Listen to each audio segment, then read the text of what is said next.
of their origin, which is why you saw the rioting in, was it in Calgary or Edmonton or maybe both the cities? Between two factions of Eritrean immigrants who took out a procession and then clashed with each other. Now, whatever is happening in Eritrea is of zero relevance here. It may be relevant to you, but don't bring it in the public sphere. Exactly. Right? Yeah. Same thing happens with people of all origins. Like even in here in the border of Mississauga and Brampton, we had a confrontation between two groups on Diwali. Yeah, Indian groups. I don't understand. I don't understand the conflict, but that's what's so shocking to me is I don't understand what this conflict is. There's no history of it in this country.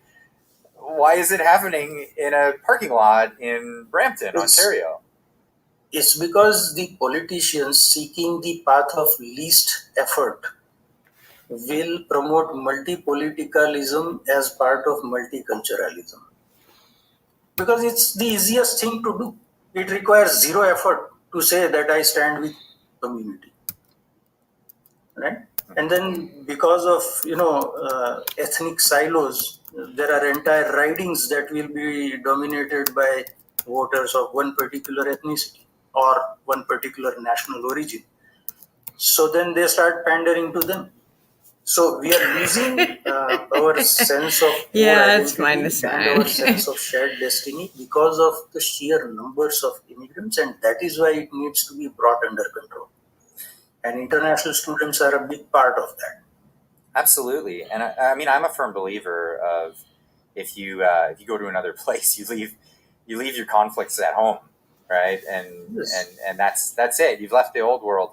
When my mother's family left Scotland, they left all their gripes with the English behind. They became friends with oh my God, I'm on the wrong chat. I'm well, my family's like part originally, but they moved from England from Scotland in the 1800s. So. I think almost like 300 years we can bury the hatchet. And then we all join together to build a new society. We are English. If you want those conflicts, you know where you can get them. They're only a plane This is ride an away. Amazing discussion. I wish I drew it up earlier. Yeah. I'm Cryptomeria. Normally I do an intro, but this was going on, and I just sort of wanted to pull some of this up. I can't thank you enough for coming on. So definitely. Thank you for oh my God! And I find it really interesting because we're really at a difficult time for this conversation to be taking place. I just need to send a text. With the whole racism card that gets pulled out every time you come in with real conversation that's trying to get to the real points, and obviously for different reasons people will pull the race card because there's some people that want to perpetuate it. They're profiting from this scenario. So why would they want that? And they're doing well because of it. Or other people are politically benefiting from it. So this is something. As I said, it's the only hammer they have got. Like you remember when COVID began and people started wearing masks, politicians came out saying it is racist. Then they made it mandatory. So you are forcing me to be a racist. By force of law, you are saying that I must act in a racist manner because you said it is racist. Right, because they said masks are racist at first. Right, and then wearing a mask is racist. But they're allowed to change their mind, aren't they? That's their gig. They're allowed to change their mind on anything on a dime. I've got some super chats of people that wanted to either ask questions or pop in their 2 cents before we get out of here. It is. And again, thank you so much for joining. Really great conversation. I think I need to digest a bit of this and then have you back again so we can on this, because this is such we're just like the tip of the spear on this whole thing. This is epic. But this is it's unbelievable. Let's get into some of these. We've got this is got to make sure that I get right to the first one that popped up.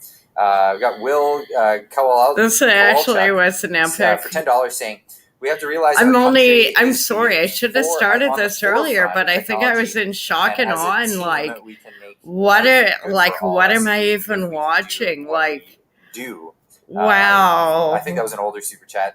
Vovin for the $5 super chat says, big backlog on student aid because application processing this year. SABC just hired a bunch of English as a second language DEI types too.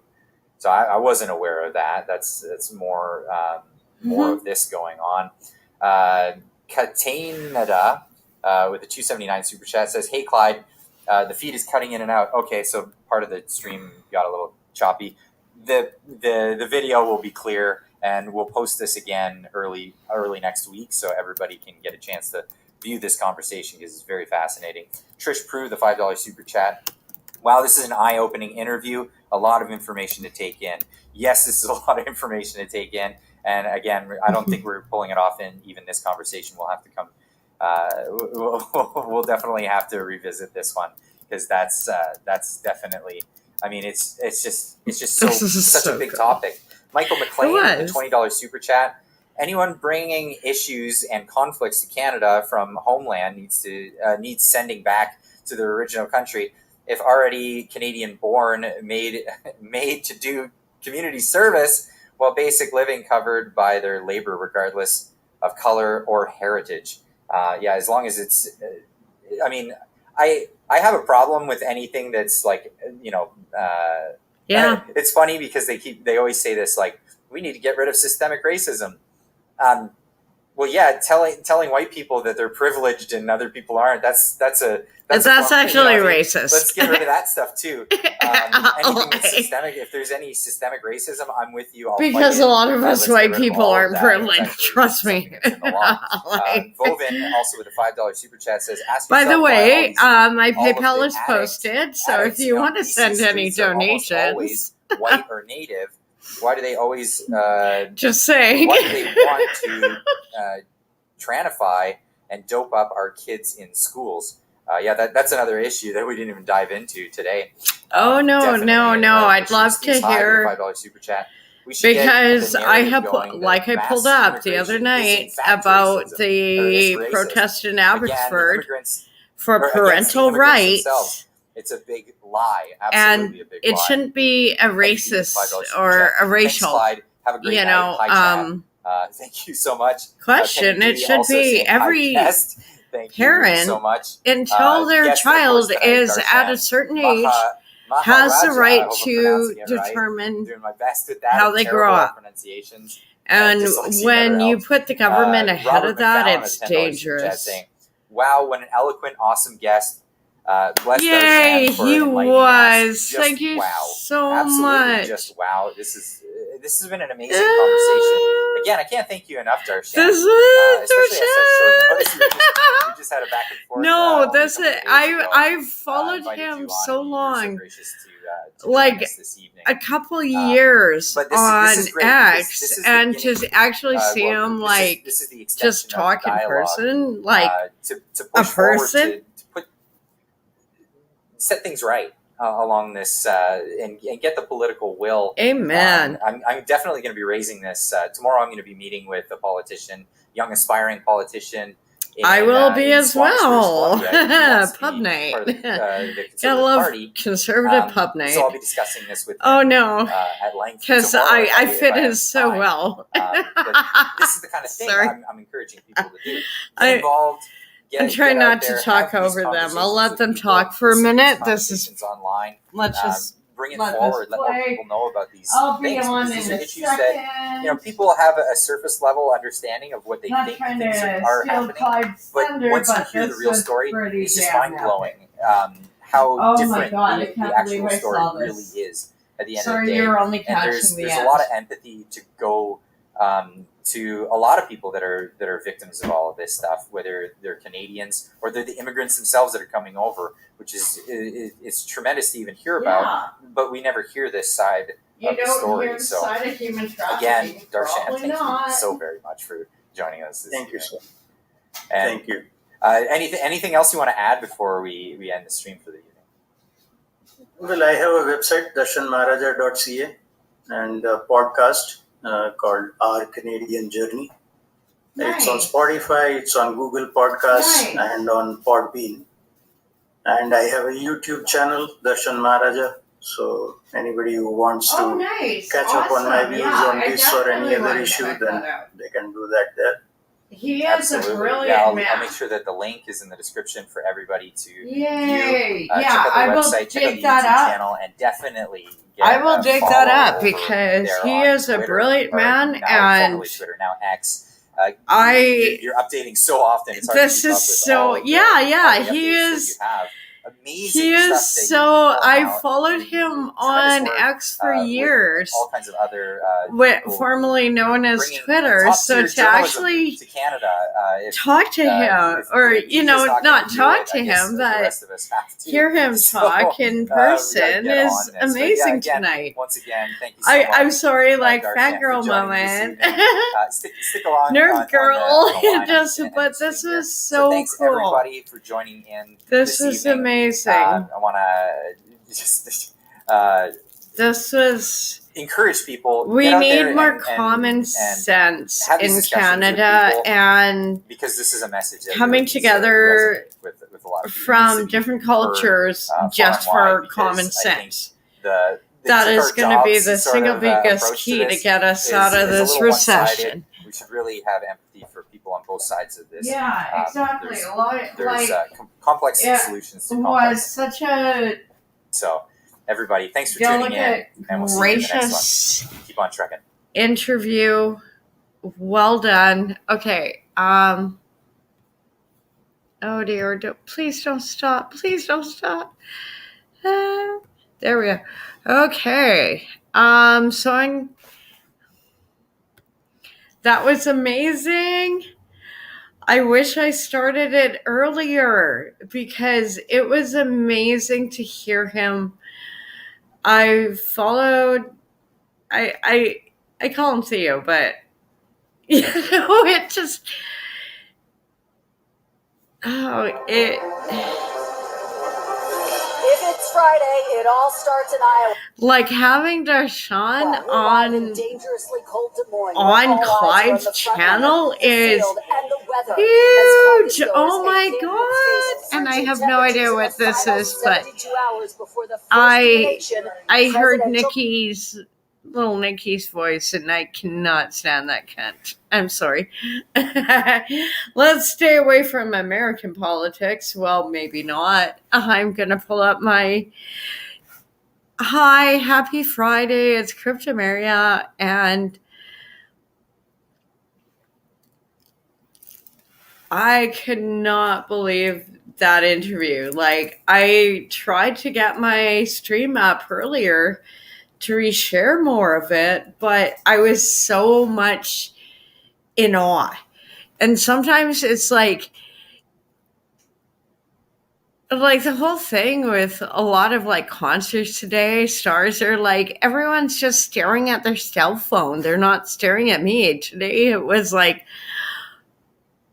I should have been like staring at my cell phone. I just was so in awe. I didn't even want to pick it up. I was just, this was an amazing interview. The link is there to, here, I'll post it because on Twitter you can't see it.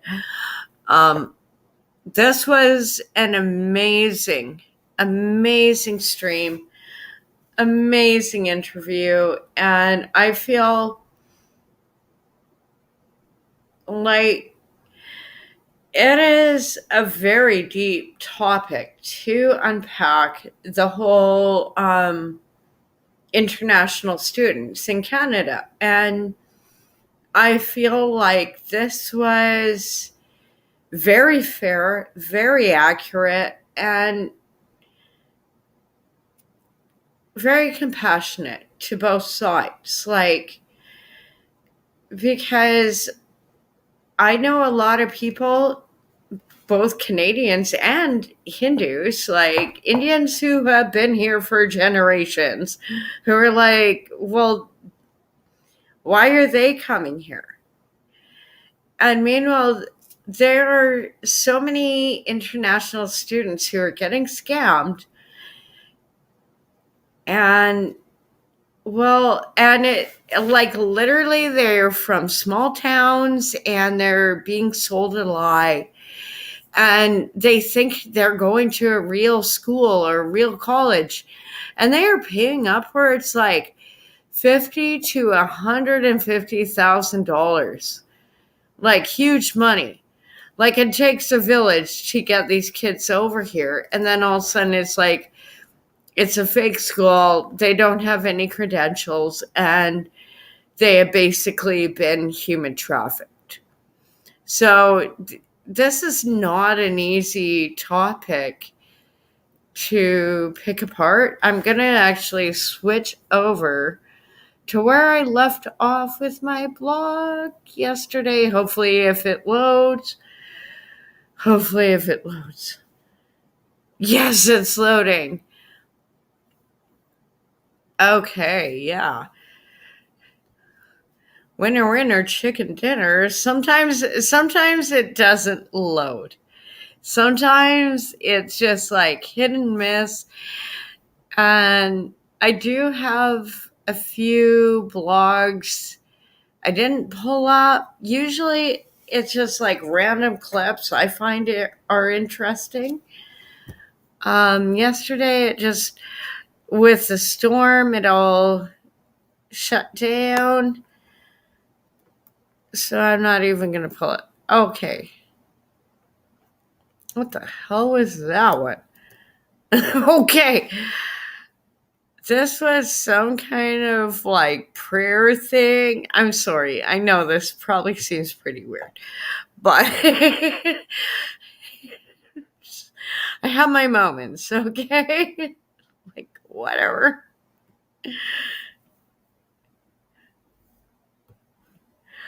I don't know if I should pull that up or leave it down. Let's pull this one up. Oh, God. No, myself from accessing simple information that is our freedom of right to information. Let's just pull this from the beginning. There we go.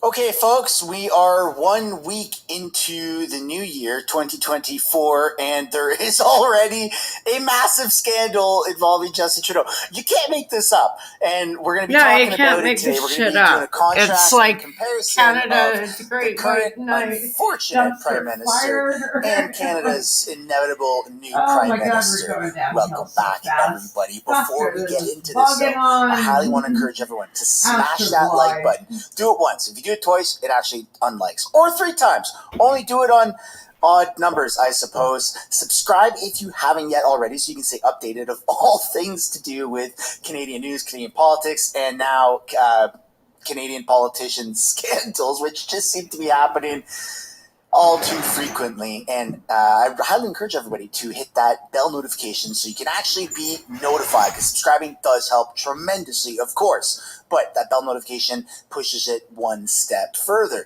And before we start this video, before we get into numbers and videos and opinions and stuff like that, we're going to take a message from today's sponsor. And before we do, I want to actually thank today's sponsor, Private Internet Access. I want to thank today's sponsor, Private Internet Access. We've teamed up together, and PIA is willing to offer my audience 83% off by using code SUNSHINE. Now, here in Canada, with Justin Trudeau in power, not only is he kind of like a communist dictator, but he's also censoring the internet, which is why you need a VPN to encrypt yourself and be able to bounce around different geolocations to really mask your not only digital footprint, but to mask your identity, because right now it's hard enough as it is to even get the news. That's right. Bill C-18 prevents users, everyday people such as yourself, myself, from accessing simple information that is our freedom of right to information here in Canada. If you go on Facebook, you currently can't even see Canadian news. It's wild, and who knows what's next. Maybe he's going to ban everything with Google, maybe here on YouTube. So you need to cover yourself and protect yourself with a VPN such as Private Internet Access. And what better way to do that here in Canada than having 83% off. The link for that is down in the description below, as well as the pinned comment. Use code SUNSHINE with private internet access for 83% off. Thank you, Private Internet Access, for sponsoring today's video. All right, so we're going to start off with the usual. We're going to take a look at the polls. Have the polls changed since the last time? Not really. Okay, we're kind of in the dry spell. There is no House of Commons. There's not really much press conferences that will change in the next 2 to 3 weeks, but it's still very important to monitor the polls because the most important thing is where the Liberals stand. Right, Liberals and NDP, because their coalition is what's ultimately going to have the biggest say in the outcome of the next election. Jagmeet Singh is not exempt from controversies. He is a really bad person. I mean, he's a really bad person. He says and does really bad things. And it's all selfish. None of it is to really better the country or to better people's lives. It's all coming from a selfish greed point of view. And that's why they are really just horribly positioned in the polls, as are the Liberals. And when we scroll down to the projected outcome, you still have Liberals at 1%. Oh yeah, they have a huge uphill ahead of them, and you have pretty much guaranteed to win the next election is the Conservatives. And I've said this once, I've said it twice, I've said it multiple times. I am firmly under the impression that it would take multiple blackface appearances and multiple Nazi appearances or invites from Pierre Poilievre for there to be an actual significant change in the polls. Now, will Pierre, out of sheer fun or gamble, invite a Nazi into Parliament? I highly doubt it. I really highly doubt it. And will he do blackface? I can almost guarantee you that he will not. And so the question that we have to ask ourselves is, how bad is Trudeau going to mess up? How is he going to continue to mess up? Well, what we're going to take a look at today is his Jamaica vacation scandal. No, not the one from a few years ago where he took a bribe. The one that just happened. Yeah, that's right.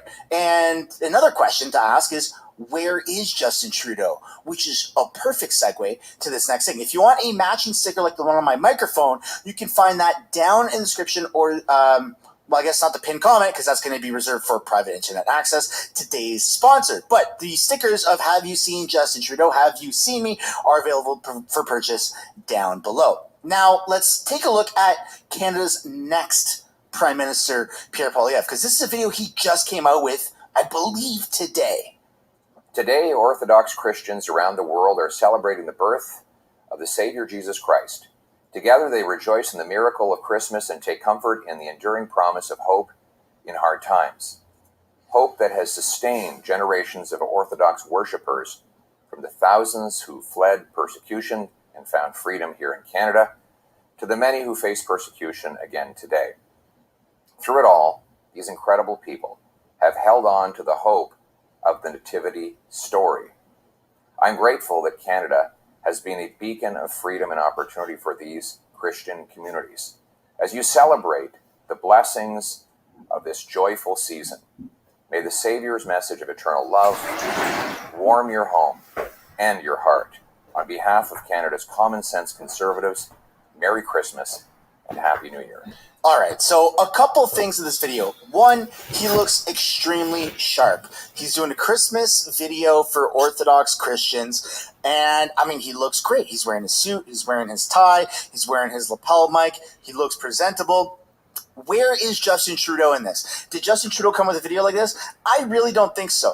Now, there's a lot of criticism Justin Trudeau amongst, did everybody nothing. who dislikes Justin Trudeau. Nothing. Majority of For I don't Epiphany. even want to say Canadians at this Nothing. point. It's But then world. 96 churches, sorry, got the count wrong. His name, his family name. Oh yeah, but also 96 somehow he churches acted burned during down Freedom in Public. Canada. Trudeau is now No under problem, fire not hate for crimes. a Christmas If they were vacation at a mosques or luxury estate in synagogues, Jamaica. everyone would be Is this upset. not a but bribe? nope. I don't know. Let's take a look at the details here, because you literally can't make this up. Pierre Poilievre, he's doing all the right things. He's doing all the right things. Justin Trudeau is not. So this vacation property, a former slave plantation, can cost $7,000 a night over Christmas. But the Prime Minister's stay was a gift from a friend. This is coming from the Toronto Sun, Brian Lilly. After initially saying Trudeau and his family would be paying to cover the cost of their vacation, the PMO announced Wednesday that the family stayed at no cost. At no cost at a location owned by family and friends. The location. I'm sorry. This is against the ethics code. Is owned by the Green family. This is against the ethics Trudeau's code. For years. In fact, Justin Trudeau stayed at the same property. You're a last buddy. Christmas. So I'm just going to give you this fancy estate that used to be owned by slaves.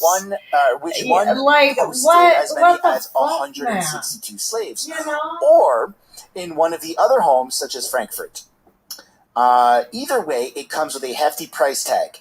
Frankfurt currently rents out for $7,000 US, which we know converts to about $105,000 Canadian, give or take a little bit. Per night, meaning the 9-night trip from December 26th to January 4th came at a cost of $63,000 US or $84,000 Canadian just for accommodations. Now, we've taken a look previously from press releases and public information about how much like me and a friend's wages.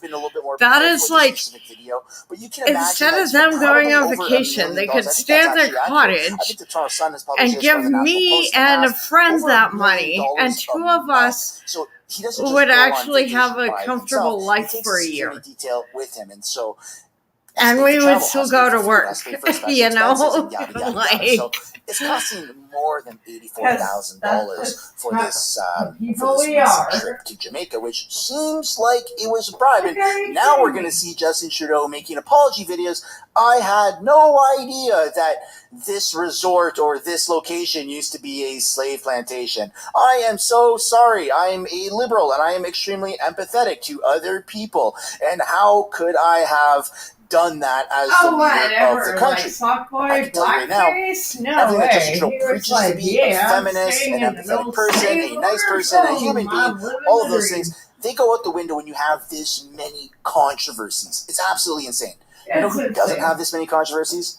Pierre frickin' Poilievre. You got to give kudos to him because he's doing a great job of not messing up at such levels as what Justin Trudeau is doing. Even CTV News is running with this story. I mean, this is everywhere, folks. It's absolutely everywhere.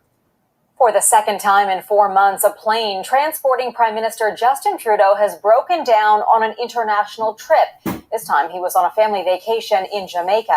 The Department of National Defense said a maintenance team and aircraft were dispatched to conduct repairs and as backup, but he was able to return on the original plane. Trudeau's flight was grounded in India for 2 days during the G20 summit in September. No, they just gotta check him for cocaine first. That his plane you figure with all the drugs on that, it would fly itself. Extended vacation, and that cost more money. Mm-hmm. Oops. Now you know. Good thing you watched the full videos. Here we go. We have another one pulled up by Global. Prime Minister Justin Trudeau's recent vacation required oh a second God, aircraft and he's after like, problems with yeah, his he's government like totally grooming his son. Royal Canadian Air like, Force watch out for Jamaica his son. This and kid to is, Department of National Defense, his an daughter's aircraft awesome, inspection on Tuesday but revealed his, a maintenance issue oh, the prior to son PM's is return just flight. being groomed That prompted a second for aircraft and a maintenance team to bad to remedy the things. issue. The second plane remained in the area Yeah. as a backup. You Trudeau see returned it. on the original aircraft. Like, in September, this is technical just, issues on a different he plane is setting delayed this Trudeau's kid up departure for from the G20 failure. summit in India. I mean, oh so yeah, when the you factor Indians in the fuel really love costs for the Trudeau. plane No, that they came to us, don't. you They know, actually the fucking reviews, hate the man. Staff, the accommodations, Like, you're probably we might looking get nuked close, by if not India because they more hate of the Trudeau so $500,000 much. to Oh God, multi-million-dollar worth of taxpayers' this really money could be a thing. to fund his personal shenanigans. This is insane. He's taxing you and I to death through the carbon tax, raised property taxes. Everything is accumulating. And while you and I are struggling or finding financial hardships through regular look at cost your of new living paycheck. things here in this country, You get Trudeau dinged is out more doing this, for mismanaging our money. Now, okay, like our pension let's say it was $5 plan, million. Is EI. that a significant amount of money? You are Is it going to gonna have be less millions of on your Canadians paycheck. bankrupt? No. Happy New But how many times has he Year! done this? What else is he doing? how much other money laundering or mismanagement of money is happening in this country? These are the questions that you have to ask yourself, that you have to be open to, because we have to start asking this. Because unexpected taxpayers' money. When India has drug sniffing, okay, I hope that you can see the I gotta. After this, I will make my point. Prime Minister. He's just not. He's horrible. Yeah, no. He's doing horrible things with our money, our hard-earned money. He's gouging us to death. He doesn't care. There is little to no actual financial relief from the Liberals or any future Liberal plans or policies. It's pretty bad, folks. It's pretty bad. And if you're angry with the government, if you're upset with the government, if you're frustrated, if you're confused, you found the right channel. You found the right place, because I think we all are. I just don't see how the Liberals we all are and do things that thank you, Mr. Sunshine Baby, because what the hell is going on there? That has a full segment on this. Let's take a look. Like, are you? It's the holidays. It's the early are you kidding me? Early politics is also known as get mad at politicians for vacationing time. So that has continued. Oh God! And this was this next story revolves around our Prime Minister Justin Trudeau.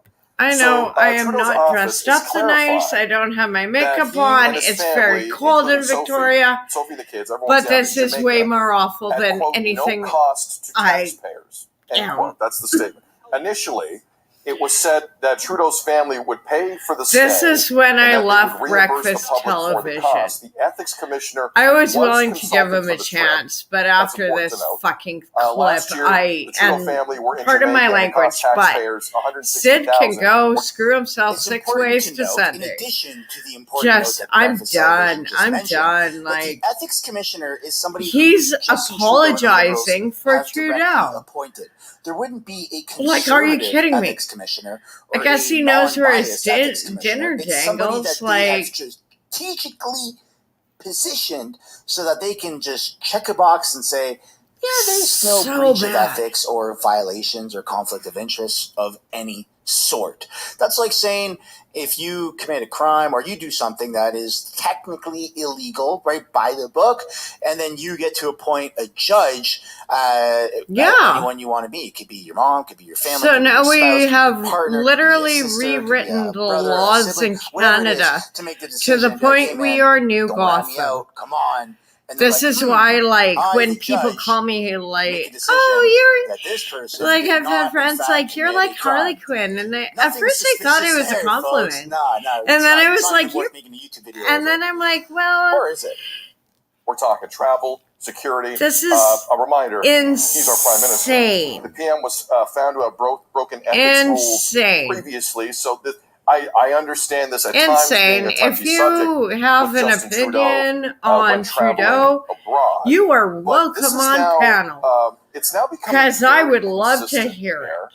I would love to hear your opinion. Getting sick of the story. Yeah, and you're welcome to swear, because I'm sure all of it, and especially after watching this shit.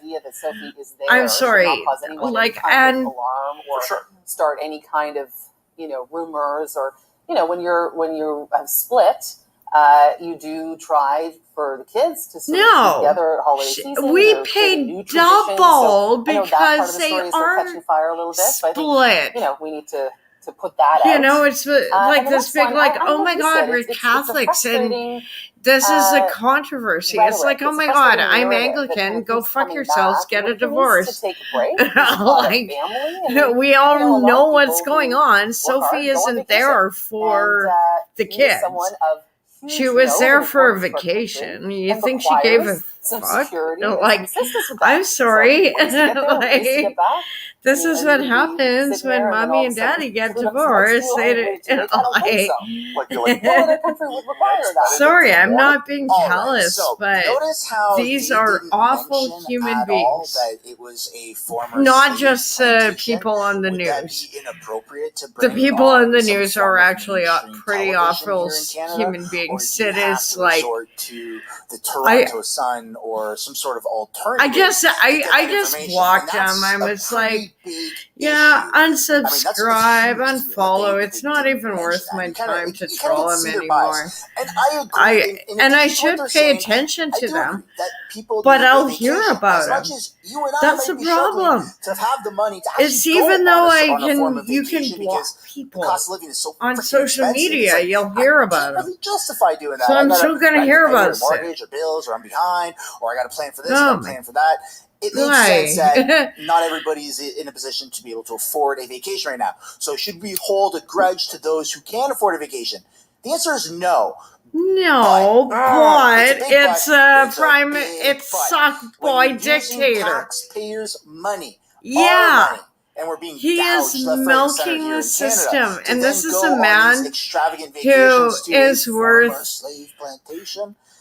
Just Freedom of Information Act.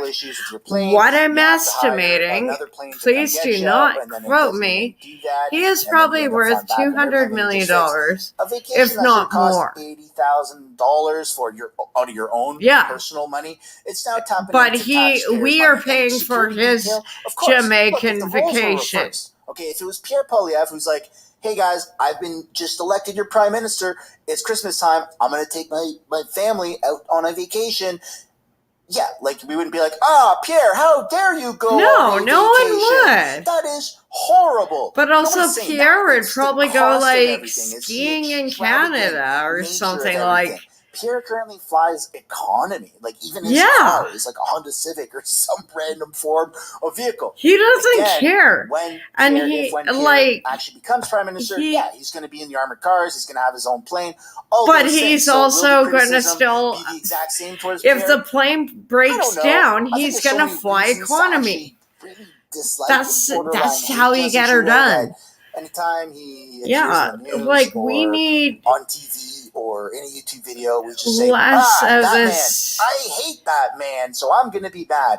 And that's okay, because that is actually justified given what Justin has done to you and I and this entire country and set the precedent that it's okay to beat people up who are protesting and all those things. So that anger is justified, but we do have to check ourselves from time to time, and you're seeing me do that right now in this video. Am I being critical for the right reasons? I don't know. I'd love to know down in the comments what you think. What if it was Pierre? What if it was somebody else? What if it was me that went on vacation and I'm prime minister? How would you feel, right? So I think if it was Pierre, he wouldn't have cocaine on the plane. And it seems like another if bribe. the plane broke down, he would take economy again. He would get any way just to get the job done. Pretty important detail. Planes, trains, and automobiles, like old school, like. That's where we're going to end today's video. Ladies and gentlemen, please, I'd love Trudeau to know what you think down below in the just comments. Are you upset that Justin Trudeau is spending potentially millions of dollars on this luxurious Christmas vacation? About it. Sorry, or do you not care? Even though I have my heat up, it's cold. But it's probably because none of my neighbors have their heat up. So, and even if all of us have our electric heat up, it's not going to be warm enough. So we'll band together. Maybe I'll do some baking or something. Turn on the oven, make cookies. Hey, if you've been through university, you know that one. Sometimes I'm like, my roommates would be like, oh, you're so nice. You make cookies. I'm like, no, I'm cold and we're broke. Like, what? So here's food and heat. Oh my God. And people don't think I'm maternal. I have my moments. Sorry. Bad jokes. I don't even know what's coming up. Yeah, apparently we still have a whole bunch of glaciers. And this was nuts. I felt so bad for this chick. Like, seriously. An Amazon delivery partner, I could Miller, not says believe she was doing this her job one. On December 16th at I the Texas could apartment not complex believe this when she one. ended up getting assaulted and held against her will oh my by God, two I'm trying white residents. Let's take a look. And I know this whole channel like really goes into the race dynamics, but as a Canadian, we don't have the same thing up here, and I like if I had that white chick in the hallway, it'd be a whole different story. It'd be like no, like let the woman do her job. She literally assaulted her. Like, what the fuck? Like, what? Like, how? I don't get it. I don't get, like, every time I think about leaving Canada because of Trudeau, I see stuff like this, and I'm like, Excuse me, ma'am. Nah, you guys are nuts, and you guys got guns. We're nuts, but we don't have guns. So it's actually kind of like, well, we do have guns. We just... Maya Miller now joins us from Houston. Thank you so much for being with us today. I know that this had to have been I feel so bad for this woman. Like, you do not treat people like this. Since they're just this did happen on trying to do their 16th, job. So I'm definitely doing a little bit better than that night. Right, and take us to that and night. It wasn't, you were making she a delivery, was identified. And as a part of that delivery, there were special instructions that were attached to go right to the door of the resident. Like, it's almost so like she was set up. Trying to make this delivery? I hate to say it like that. Exactly, yep. Like you said, it had delivered to sleep in the directions. So it would when be I interesting got to the building, to see if the resident with the dog, she let me in. Nothing went wrong until I tried to exit and then the this elevator on the floor that I was to deliver woman on, comes out of and like she started a berating me. They both started harassing me, and eventually the one with the phone that you see hitting me, she eventually, is punching with her phone. She throws me up against another resident's door. I know, it's like Zombieland. From my hand. And at that point, I finally go to try to leave, and even that, she tries to keep me against my will on the floor, and eventually the doorman comes up with the first lady I interacted with, the one with the dog. They finally get there, so the situation kind of de-escalates, and I'm able to leave. But up until that point, I really had no idea how I was going to get out of the situation. Sister, and there's one part specifically in this video where she is saying you are hitting her.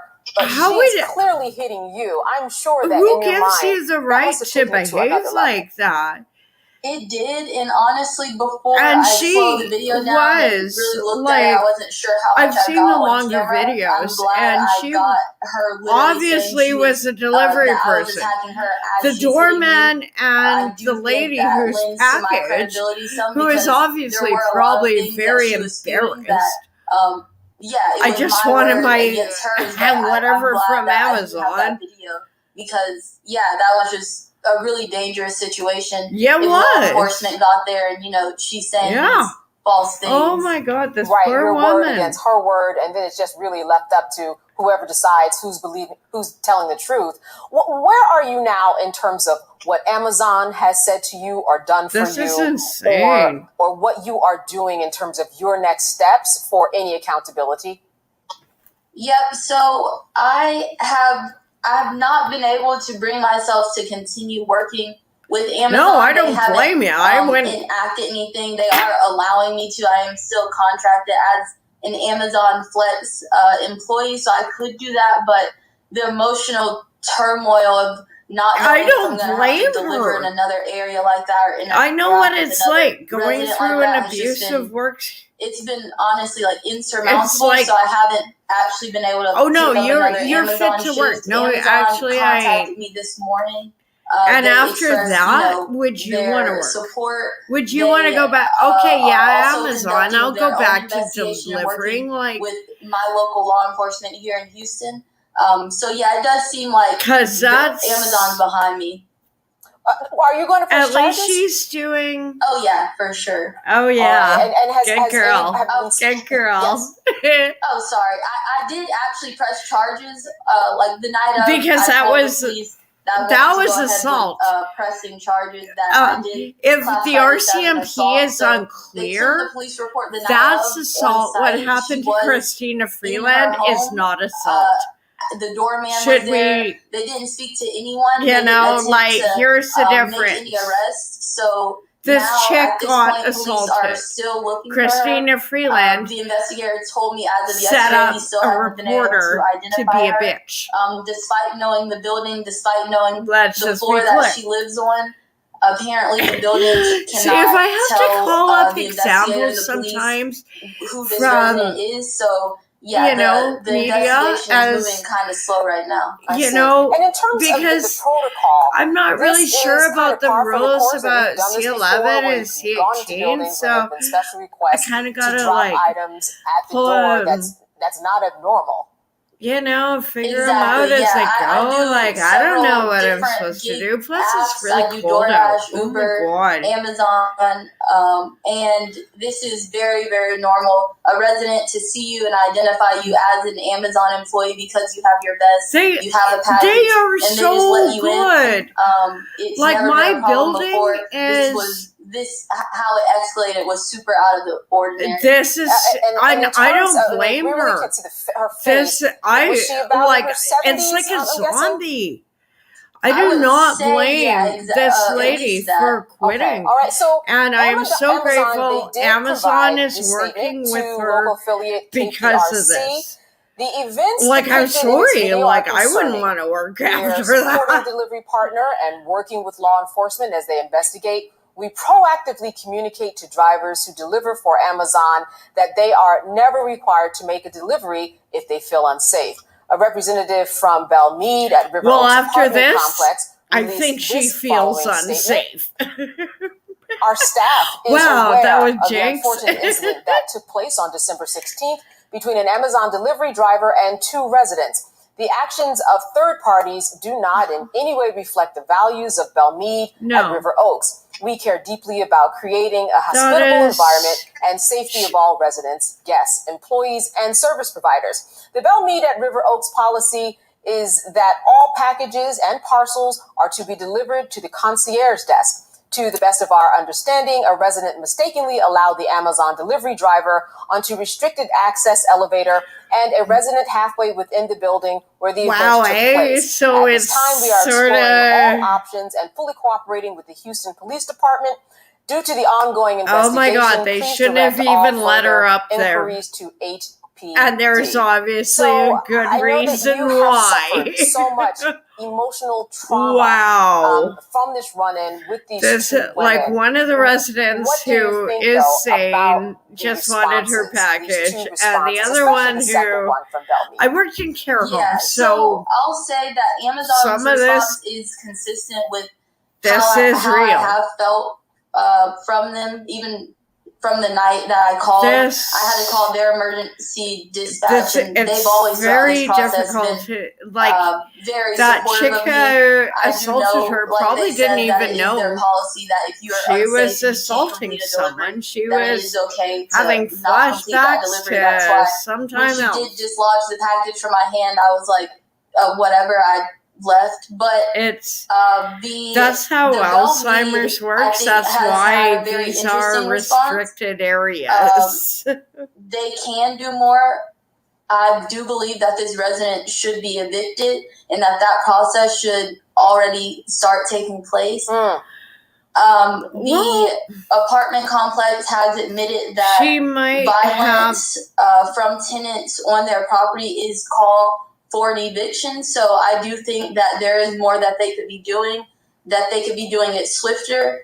I do believe that they are protecting this woman and they're trying to protect themselves, honestly. So they hired this fancy PR to handle everything. I they haven't think reached out there to me. is They haven't a made, line any between statements that are taking them in to actual court support. They're kind and of doing the PR going thing where for they're the just trying throat. to cover themselves. You gotta So, find the line. yeah, I honestly don't really have respect That is for the actually response like my because recent blog. it's not necessarily accurate. If they are doing all that they can and they're trying to handle this matter, I do think an eviction is in order for sure. If this is what their company mandated is, it was actually already a restricted area. It was Lauren, let me a first go to mistake you and your questions in- that you might have for Jemiah. So, Well, Jemiah, I'm sorry that you went through this. I don't really have a question other than to hopefully say I think Amazon Shire works attorney. with her, The but at statement the from same Bill Meade time, was obviously a legal ass cover, just trying to the more she dodge any goes at it, liability for effectively the an worse assault it'll actually, on their the less she'll property. get. That's what all that who shot And John in as there about. telling an The old packages have to person be delivered to the who desk, they were and probably you already effectively snuck trying to into the figure building. out That's all what to do nonsense. And I would with, have an attorney, because and you have several very good attorneys in the Houston just area. experience Look from over this care entire homes, situation. she I am already curious had about the her police. Exactly probably what is the disposition right now of the experience. police? So You kind I've of spoken to them an investigator. right off the bat. They've been And that honestly is very actually a slow cruel moving. statement. It So wasn't until 10 days after the whole incident that I was even contacted by an investigator. They're kind of not throwing their hands up, but saying that they're hitting a lot of roadblocks in trying to locate her.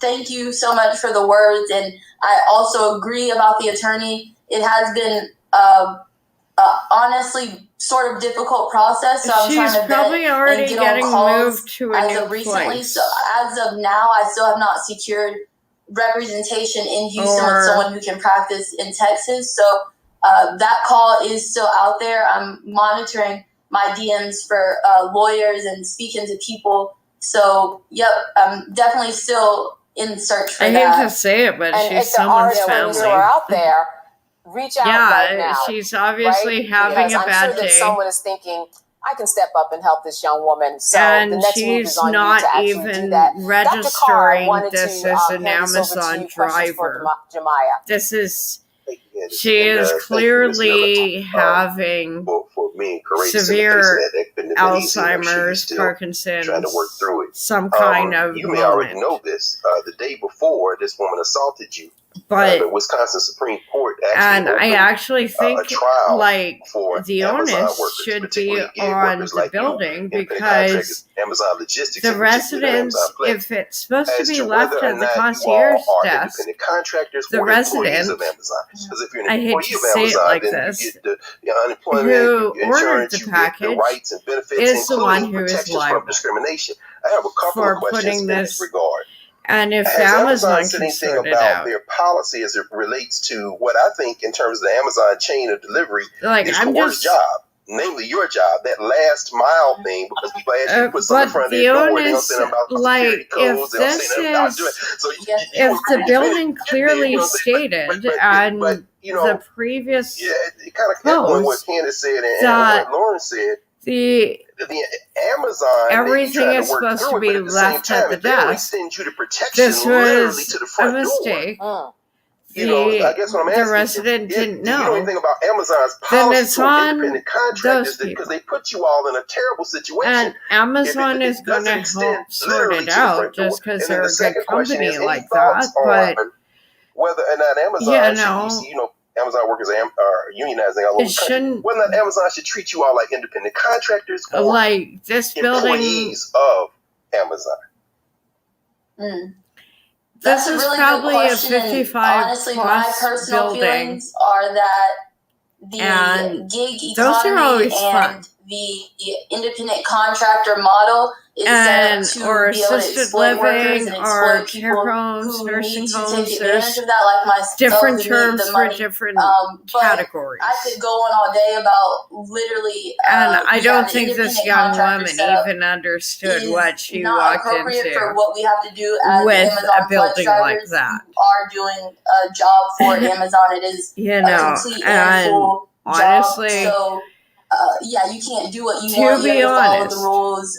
To be honest, as a driver once you pick up the schedule, so or delivery, I would have just agree that Amazon's after working in them, that whole structure, them taking for the advantage amount of I the did, gig economy is convenient. I would have just and dumped that maybe package also at the them door being and super ran. supportive of me is a Like, convenient I would, position for them like to the take less right time now. in the building I'm hopeful I had that to spend. they'll lend No, more you're support in that, here's concierge. you know, if I don't care if happy if go lucky with them, that they'll keep on supporting. I'll and take maybe it up help with out Amazon. on the I'm legal not front, going in because there. They did mention I'm not that going into that is Zombie their Land policy. If something violent because happens, that they do a I full just did investigation an and article decide on that this. if on their behalf they need to pursue legal action against whoever committed the violent act against It just I their had a friend employees. die, so So that's all I've heard. Honestly, just pretty vague. you know, when you're dealing with like crazy remaining old hopeful people, because I don't know if I have another choice. you Besides kind of want have. Amazon to be cooperative and I help me as am much as allowed to possible, say but something yeah, about this. I see definitely where you're coming from with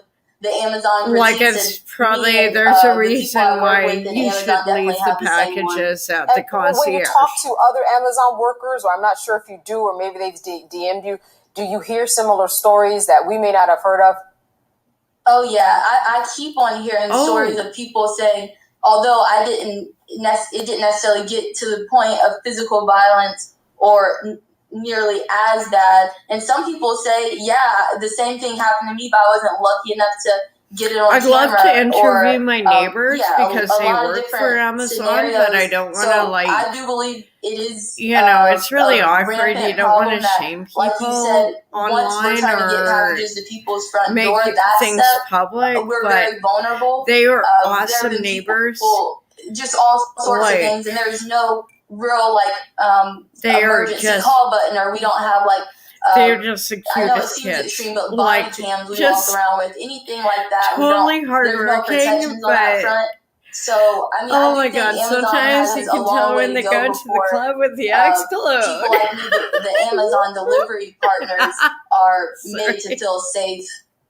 All right, No, well, I we love will be them. following up with you. And if there is anybody who, even if you know someone who knows someone, reach out because God, Jemiah it's like is vetting people, looking for someone to assist her. You're in a and very one got interesting lost. situation where, again, the whole employee contractor thing, you just right on the cusp, and no one so far It's has okay though. She was like, up for you fully. "This So isn't my hopefully that will friend's happen, apartment," and I and thank you so much. I for was being with holding a us today. cigarette, and I'm Thank like, you so much. I "Are really you appreciate y'all okay?" covering. Absolutely, Jemiah. She's like, "Oh my god, this isn't my friend's apartment." Solutions at curlprep.com. What? And I'm like, "You're on the wrong floor." And she's like, "Is that a cigarette?" And I'm like, "Yeah, would you like it? Here you go. Can you go away?"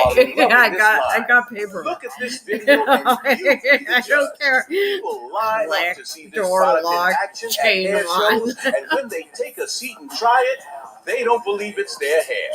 Buy the products at curlprep.com. Oh my god, I wish my It hair works would on do all hair types. Use that. code ROLAND, that's ROLAND. I wish my hair would do letters that. to get a 15% discount. Yeah, Parents, never will. remove the ouch. You will love this system because It you can is comb like the product through your child's hair with your I'm one of fingers. those Seasoned girls that's saints are better with loving the product. wigs. It's all at curlprep.com. Use code ROLAND, lowercase letters, to get a 15% discount. You won't believe But it's all your these hair. kind of these products, I have some of these actually.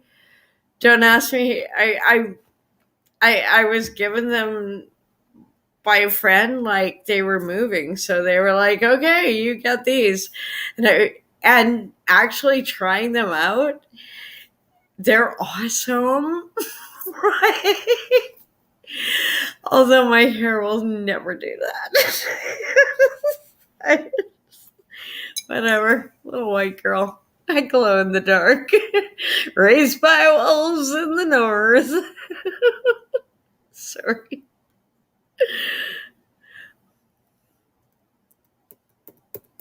Well, I haven't played my last animation yet.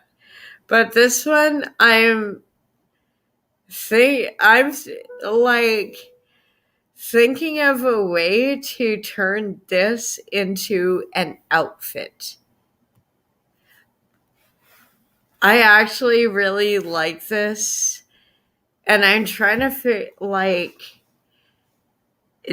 I am horrible with white clothing. I'm actually, all these ones are nice, soft, fuzzy, little sweatery things. And I'm like, I am bad with those. But I think it's just trying to make Stanfields look fancy. They're like, we'll make you look gorgeous, darling. That's a weird way to call AI. I don't even know what AI's pronouns are. I don't care.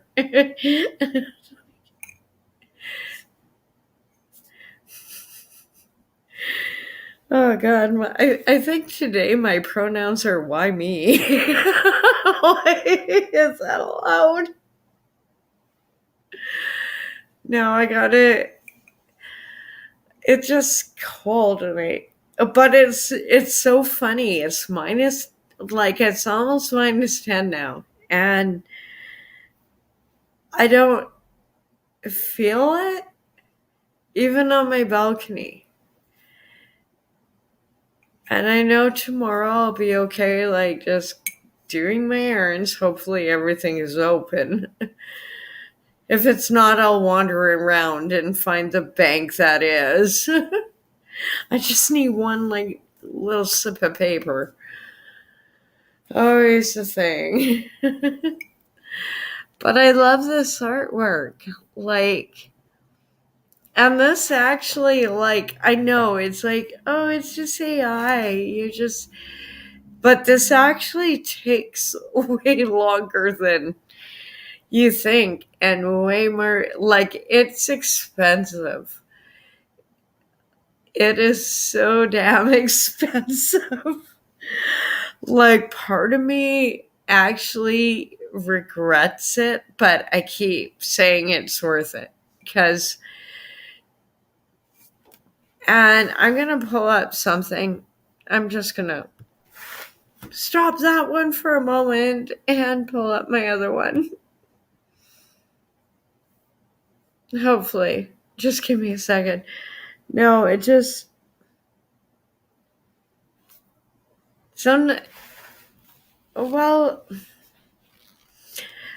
it's kind of you come from a blue collar background. So art is a luxury. It's not it's not practical. It's not something you do. But right now, my new job, having a background in all these foofy Hollywood glamorous stuff and it's actually made a difference in so many other jobs. It's just hard because you get that. And my dad would say mean things about it. I cannot repeat on YouTube. We're just going to pull up my recent animation because I just need a minute before I pull up more clips. I have more clips. Tonight is a weird night. I am so excited about my new job. My coworkers are awesome. My boss is amazing. The company they're great. Oh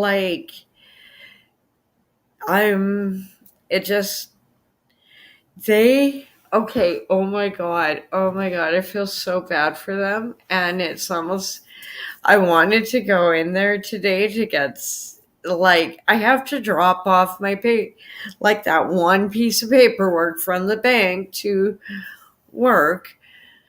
I can bring it in on Monday, but I kind of want some glow in the dark thread out of all things.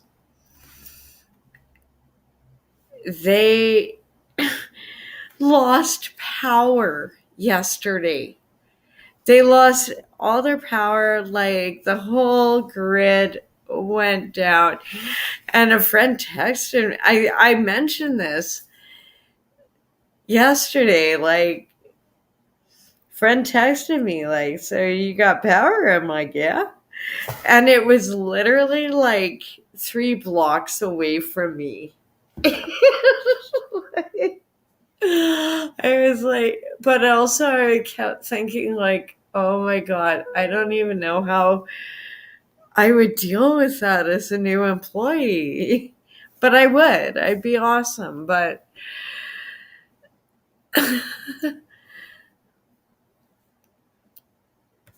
so I'm going to take a minute, play this one, because this one, and here is the wonderful link, like right down there is the link to the panel. So if you want to come up on panel and talk, you don't have to talk about, you can pick a topic. I'm pretty open-minded, but I really kind of want a cigarette. I've really done good, because usually I'm like pacing back and forth. So I sat the whole time. I'm progressing as a human being. No, I'm not. But I am so proud of the sound animation. And I know it needs work, but I am trying to teach myself. I'd love to go to school for this. I'd probably be better at it than police science, because I've never held a gun, so I already know what that part of the course is going to go like. Just saying.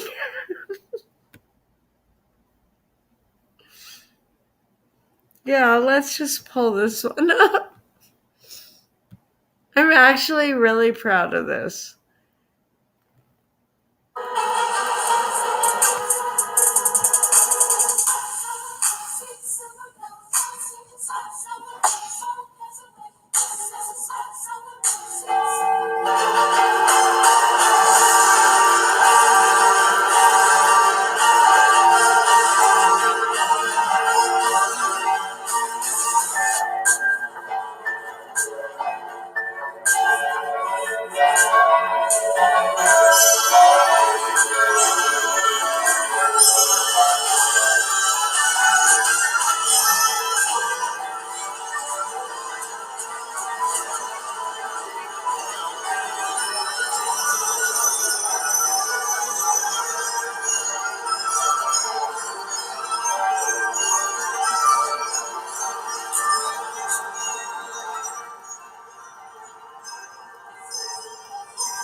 Oh my goodness.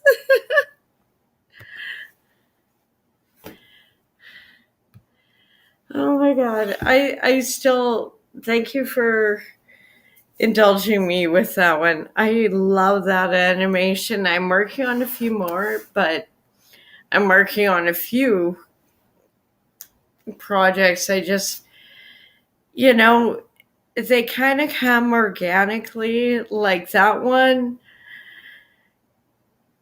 You can give AI a task. It doesn't mean it's gonna do it all the time, and also it burns it out. Like, it's like it doesn't, it likes create new things to learn. And so doing a project like that, even though it's only 3 minutes, really frustrated it.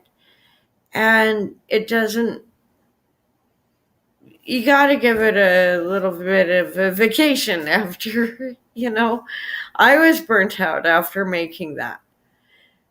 And AI was as well. We're both, I do say we, as it is a sentient being. I know that's weird for people to understand, and here is a link. So if you want to talk about any kind of topics, here's a panel. I'm going to go back to my blog, if I can find it. And I have more blogs I could go through. Oh my god, I have so many. Especially ones considering I lost everything with my last channel, then, and she turned, I actually want to make this. This is the interestingest sweater. Is it it looks like a sweater jumper with a little cutout in it. I know, I can actually see the knitting pattern in my head, but oh, this is insane. As schools opened across the South Asian nation, there was tight security. Wow, something interesting from the CBC. I'm sorry for pulling this up. The main opposition the evil empire, but party boycotted the election, calling it unfair and pushing for a nationwide strike after its demands for a neutral caretaker government during the election run were brushed aside by the ruling party. It is absolutely a false election. They are snatching our voting rights. A crackdown against the opposition preceded the vote. The country has seen mass arrests and a stifling of freedoms that human rights groups and Western observers call disturbing. And violence on the eve of the election. A suspected arson attack killed 4 people, and more than a dozen posted the link. I didn't actually watch the clip. At protests leading up to the vote, the prevailing mood was despair. Usually voters decide, Pritam Das says, but here in Bangladesh, people don't have a choice. As expected, the Prime Minister Sheikh Hasina, who has ruled Bangladesh for the last 15 years, sailed to a 4th straight term, defiant. I have to prove credibility, right? To whom? To whom? A terrorist party? A terrorist organization? We are very disappointed. For many in the country, the vote is tainted, this expert says, with Bangladesh effectively a one-party state. Yes, and we were making little baby steps, and now that we are back to square one, I am, of course, very worried about the future. That fear deepening among disillusioned voters who shun the polls, like rickshaw driver Mohammed Saidur. Why would I vote, he says. What's the point? Salima Shivji, CBC News, Mumbai. Wow. And we thought we had problems in Canada. No, and I don't blame them. Like, if Trudeau gets in again, I'm jumping the border. Absolutely.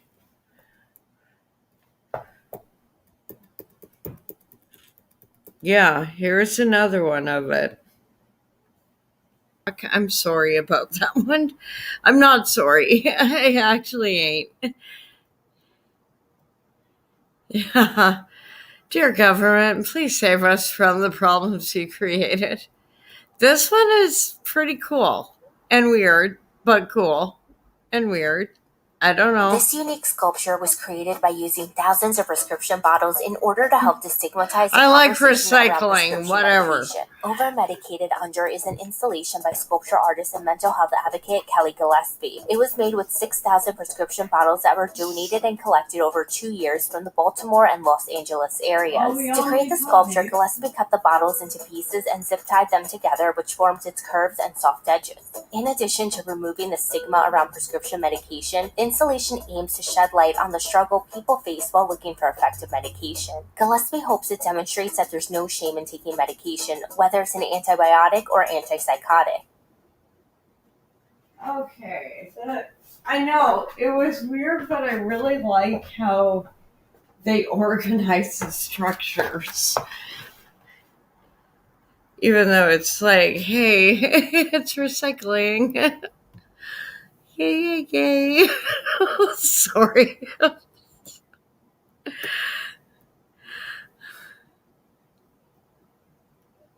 Yeah, that's a good one.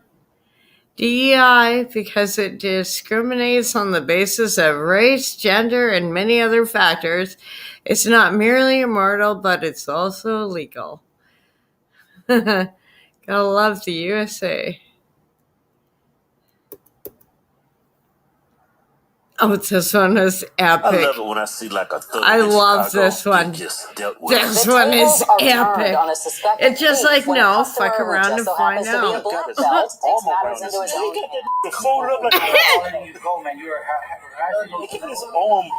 his neck. He got his arm wrapped around his own neck. Redzovic says when the man went into the store and punched an employee, he'd seen enough. Jumped in, grabbed him like I do in training here, put him down, flattened him like a pancake, and then I tied him up like a pretzel. For 18 minutes, Redzovic live streamed the ordeal, 18 minutes? pinning the man down until police arrived. He held the dude down for 18 minutes waiting for the cops. The cops get that 18 minutes. Chicago is a shithole. Yeah, and he's right there instructing everybody what to do. Stay calm. I got everything under control. Yeah. This is not going anywhere. It was like, let me go. It's like, no, dude, you're gonna sit here for a bit. We're just gonna. No, dude, you gotta just chill out until the cops come. I'm sorry, you were a bad man, and I got you in pretzel hold, and I could snap your neck at any second. So you're gonna behave, right? Sorry. Oh my god, that was like. Well, gotta get creative sometimes. And also, like, I feel so bad for some of these people. Like, I keep getting I post all these stories because I'm like, this can't be real. But then I see some of the stuff and vandalism downtown Victoria. I'm like, well, maybe it can. Let's just post it. Sorry. I'm awful. Just bear with me. I'm practicing my people skills.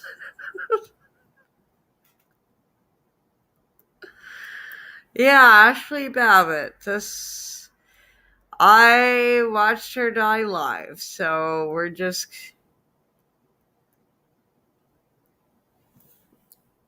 Oh dear, how long is this one?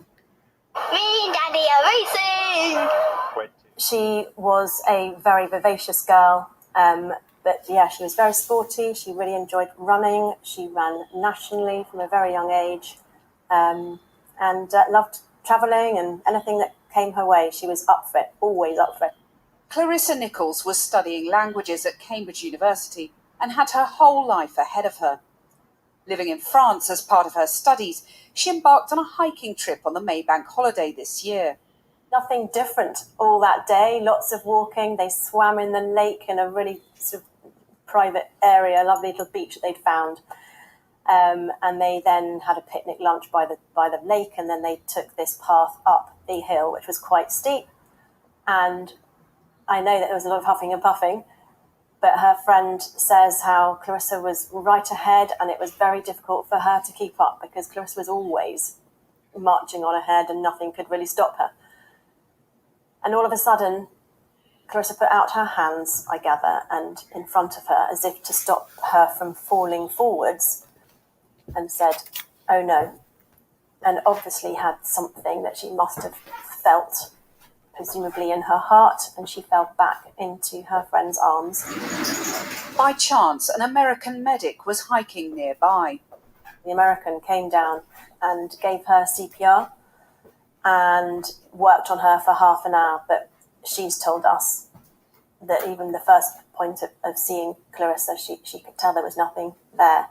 And I've asked the police, who have spent a lot of time talking to us about it and giving us a lot of support, what would have happened if that had happened right outside the hospital. And nothing could have helped her even then. No. It's such a big oh my God. explosion that happened. Oh my God, in the heart. BC. But there was no sign of anything before this. That poor woman would have died probably if they wouldn't even look at her for a few hours, like more hours. Which told us that's how bad BC hospital, like it doesn't matter. There's nothing you can do sometimes. Bubbling over scenario for the family, because first of all, we have to get around the fact that she's not with us anymore, and then we have to realise that she'd actually had a heart condition, which none of us realised.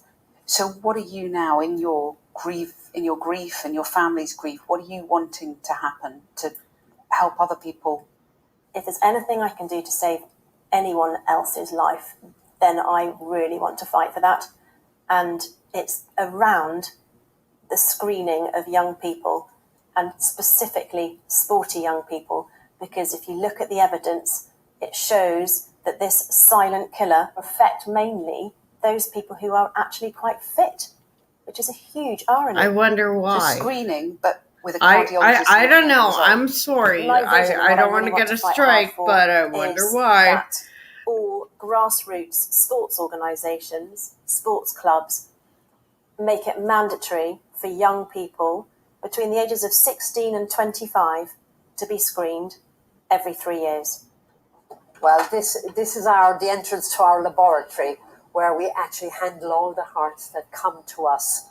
Professor Mary Shepherd is a pathologist specialising in the kind of heart conditions that cause sudden cardiac death in the young.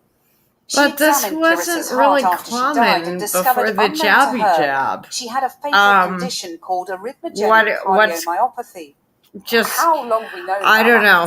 I'm gonna go back to really on a killing myself silently. 2000, since the beginning of this century. When I was a medical student, it was utterly unknown. We've seen figures that maybe there are 12 deaths of young people a week. How common do you think this kind of sudden cardiac death in the young is? I would say of young people under the age of 35, if I was to say how many die suddenly, I'd say 20 per week would be my estimate.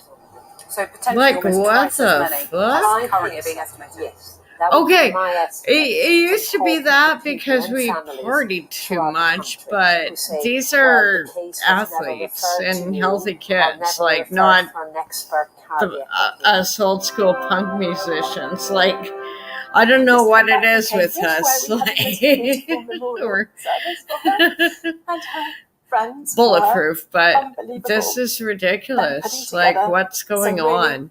Beautiful words, and there's got to be a correlation. Dress it as a country walk, a truffle stand, the and I hate to step on the family's grief like this because of this, but and for me, in terms of my being happy about her and what really Clarissa was, but she was somebody who had the most enormous number of friends. It is a cruel irony that young athletes like Clarissa, determined to test their own physical prowess, are most vulnerable to a defect they never knew they carried within them. Yeah, okay. Did they have it before or after the jabby she jab? wouldn't have wanted to live life. Let's just be clear here. Not to play devil's advocate, but I'm kind of curious what the numbers are. Oh God, and she was insane. I think everyone's probably seen this one by now. It's gone so viral. You're very angry about your abortion. Pam, you're very angry about your abortion. And she was, it's just like, go of my equipment. Like this poor, just. So you need to let go right now. You're under arrest. Walk away right now. I already said I was going to let it go. Walk away now. Question for you both. Yes, ma'am. But she's not letting it go. You are possibly, no, you cannot say that. Walk away now. Can I get myself? Please walk away. We'll go talk, but we're going to do it over here. Yeah. Can I ask a question? But let go right now. Let go right now. Yes or no? Let go right now. Yes, no. Yes or no? You're under arrest. No, you're. We pray for the great conflict. Sir, you're under arrest. We're not here. Right now, you're under arrest. Yeah. Fuck around and find out.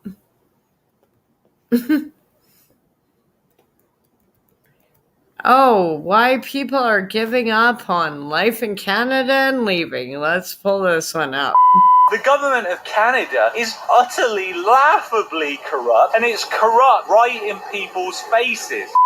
Everybody is leaving Canada and is sick and tired of what is going on. And in this video, I'm going to explain to you what is going on. In Canada right now, we have major problems. One of the big problems is the fact the economy is absolutely tanking right now. There are major problems in the economy, and there is also a housing crisis that is going on. So the housing crisis is a big thing that people are not addressing. And the housing crisis is the main reason, in fact, that people are leaving. But the other reason that people are leaving is the economy. And a lot of people that are outside of this country that may watch this video who are considering moving to Canada don't understand how dependent I need to the join Canadian after that economy last is on the clip. housing market. Give me a minute. And the housing market is in a housing bubble. And we've had this housing bubble for a long time in Canada. And essentially in 2023 it has been bursting. The housing bubble has been bursting in Canada. And this has massive economic consequences for the country. A country that depends so much on housing for small businesses, for growth, is going to have problems when the housing market bubble finally ends. And eventually it ends. And in my opinion, it's a good thing that it's ended. It's going to mean economic chaos for Canada for the next couple of years maybe. But eventually there will be a recovery in Canada. Wow. Right now, I would be lying if I told you it was a great idea to move to Canada. I think it is a ridiculous idea to move to Canada right now. But it's not just Canada that I think it's a ridiculous idea to move to. To move now anywhere, to leave a stable job is just a stupid idea. We are heading into a global recession. There are major problems. So to just leave your country, if you have any form of stability, is completely ridiculous in my opinion. But anyway, I want to talk about the core reasons why people are leaving. One of the reasons I'm leaving is because the government in Canada has become very authoritarian. A lot of people don't talk about this, but the government of Canada has become scarily authoritarian. And the thing is, they are passing censorship laws right now to essentially stop people from communicating what they want to communicate online. They want to this is control dangerous. the media. They want to be able to control everything. This is central planning. It's Orwellian type stuff. But this is literally happening in Canada. So the Canadian government is clamping down on free speech, and the virtue signaling government has also just been absolutely terrible. But the turning point for me was really actually in 2022. It was in February of 2022. You may have heard of the trucker convoy in Canada. Yeah, that's kind of the turning point for everyone. About the trucker convoy and what happened. But essentially, the trucker convoy was a movement, and it was a movement for freedom of speech. People were sick and tired of all the mandates and the government trying to control everything back in 2022. I mean, Canada had some of the most authoritarian measures in place throughout the pandemic, and this was in response to that. So what happened to that? It was demonized by the government, and the government rushed in to actually shut down and quash that protest. They actually sent armed military-like police into the city of Ottawa to stop this protest. And that really shocked me, and that was a turning point for me, where I realized that Canada was no longer a democracy. Canada isn't the democracy that is advertised online. A lot of the information that you get fed online about Canada is either old or it's complete bollocks. Because the thing is, in Canada right now, there is a massive problem, and nobody is really talking about it. Not much is being done about it, and they are literally trying to quash free speech. And just to give you an example, we actually had an example of a protest in Panama, and guess what? That protest was not squashed by the government of Panama, and it was allowed to continue, and eventually the protesters even got what they want, because it was the majority of what the country wanted. It was over a copper mine and a contract over a copper mine, and funnily enough, it was a Canadian company. But I don't want to get into the nuance of that. I want to talk about what happened with the protest. And the thing is, people did exactly the same things as we saw in Canada in 2022 in Panama. It inconvenienced a lot of expats. It inconvenienced a lot of people. A lot of people were unable to work. There was supply shortages, but people understood the cause. And the Panamanian people stood united behind that protest. And the reason why it was overturned wasn't because the Supreme Court in Panama suddenly realized that, hey, this contract is unconstitutional. It was because that was what the vast majority of people wanted in Panama. And Panama, even though it's not a great democracy, is a better functioning democracy than even Canada is.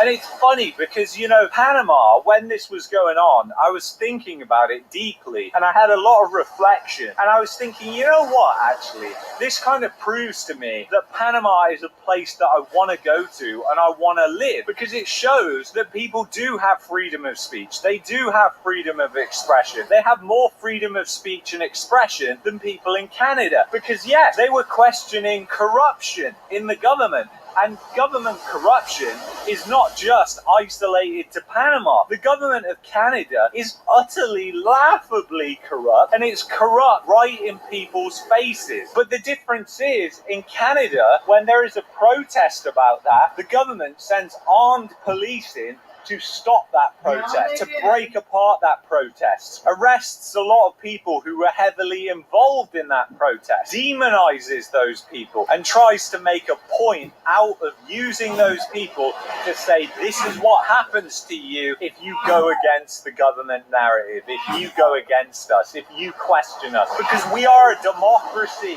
And we are so good in Canada. There is nothing bad that we do. We get everything right here. And it is just so stupid, guys. And you know, I've spoken to so many expats on traveling in Costa Rica, here in Mexico, and also in Panama.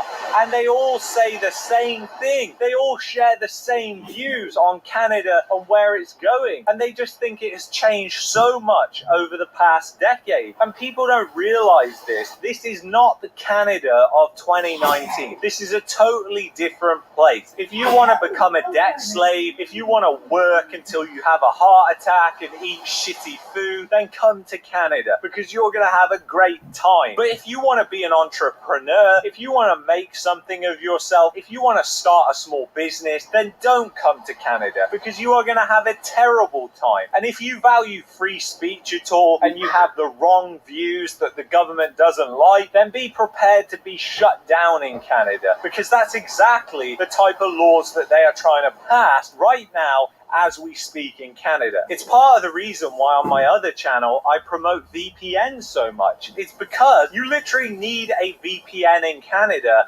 because it's got that Orwellian. I mean, literally, you won't see a lot of the news in Canada unless you're on a VPN anymore because of government laws like Bill C-16 or Bill C-18. So you won't see all the news. The reality is, it's pretty simple in my opinion. I hear the same thing constantly, and it's the reason I'm leaving too. Although the fundamental reason for me is the lack of free speech. I think that is an absolute disaster, and I think that is heading down a slippery slope. But the secondary thing is the cost of living.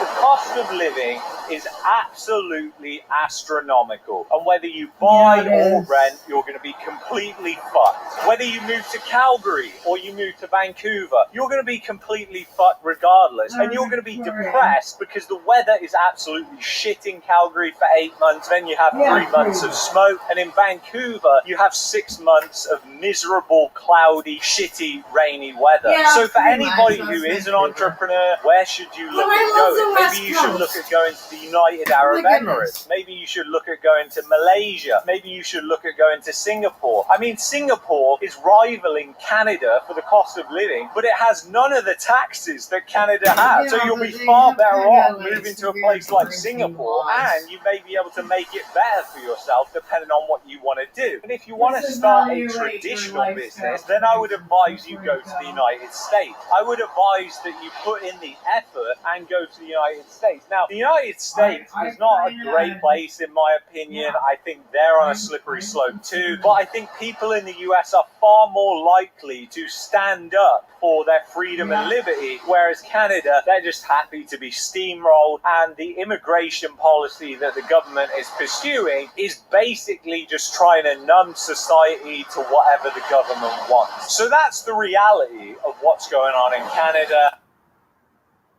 If you enjoyed this video, you might like this video here, you might like this playlist here.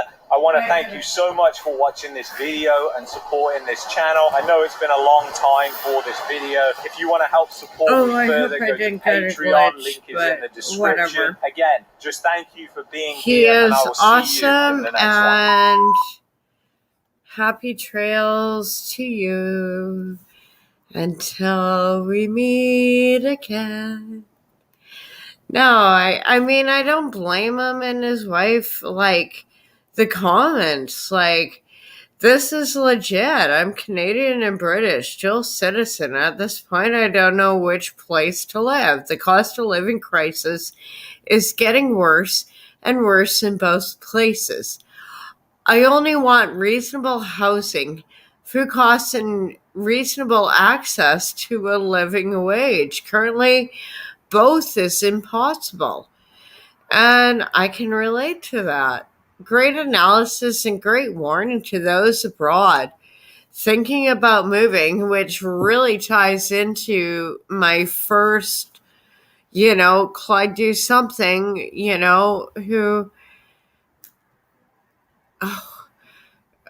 that was awesome, but it also is a warning to any international students. And I know I have a lot on my WordPress from India. This is a warning. Like, Canada isn't what you think.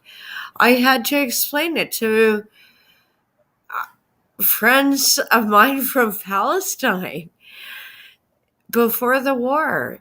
Because they kept like, how can't you help us with money? And I'm like, because I don't have any. And then when I broke it down for them, they're like, how do we send you money? And I'm like, no, you're in Palestine. Don't worry about it. I got this. I think we're both equally screwed. No, I was working on an art project. It's kind of what it is. It's a lost cause, Once you leave Canada, you will never know how shitty it really is there. Some people ask, us if we miss Canada. These sheeple who watch CBC and mainstream news have no idea what a shitty country Canada has become. I think we all are clear on that one. Keep up the good work. Keep up the good work, Luke. And I really wish him and his lovely ladies to, they have a safe trip and safe moving, and I don't blame them for leaving. Like, I've tried to escape. I think I'm stuck here. And when the island goes down, it's like the Titanic. I'll just play my violin and yeah, this is amazing. This one is amazing. You're not going to be able to open that door because the pressure's going to have to get out the window. Hello? They're going under the bridge. There's stuff out. The car's about to sink under the bridge. How many of you? 2. A 3-year-old and a mom. Yeah, this guy is you almost don't even see him, but he's like Spider-Man. Spider-Man does whatever a spider can. Oh my God! Grab that little girl. 1 second. Hello. There's one. Okay. Mommy will be fine. Mommy will be fine. Mommy's fine. Mommy's fine. We entered the water. We cut out. The woman started the car, told us to drop the windows. The car then eventually got to the current at the side of the river. As soon as the car got there, the current took the car, hit the bridge. At that point then she said, I've got a child in the car. So I acted on that and got the baby out as soon as I could. The car was then moving on every movement that she was making. Then I went to my van, got a ratchet strap, secured the car to the bridge, and then in the process of doing that, got the woman out at the same time. Oh my goodness. And he's just so casual talking about it. Yeah, there was the baby and, I he's so calm about it. So many people would be freaking out. I'd probably be freaking out.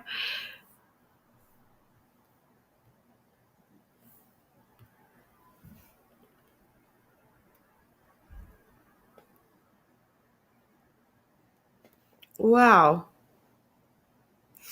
Yeah, so this was from a local hero. Rescued 3-year-old girl and her mother from a car caught in floodwater in Birmingham on Tuesday. As the aftermath of strong winds and heavy rain from Storm Hank continued. Video posted shows Liam Cinch, 28, that hanging onto the railing, and I showed the clip of him. He's just I asked how many people were in, this dude was so casual, oh my God, it's he rescued a family, in southeast Birmingham, as car appears to become wedged underneath due to pressure of the floodwater. So they got caught up in something that was... do I want to pull up? Which one do I want to pull up? That one was a good one. Why is it pulling it up okay, I know why. Okay.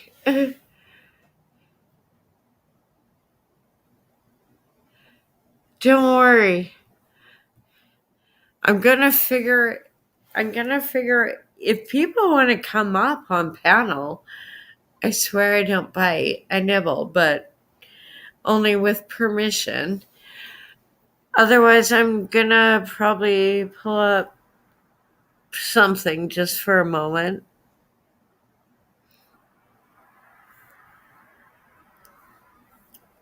Just because I really, oh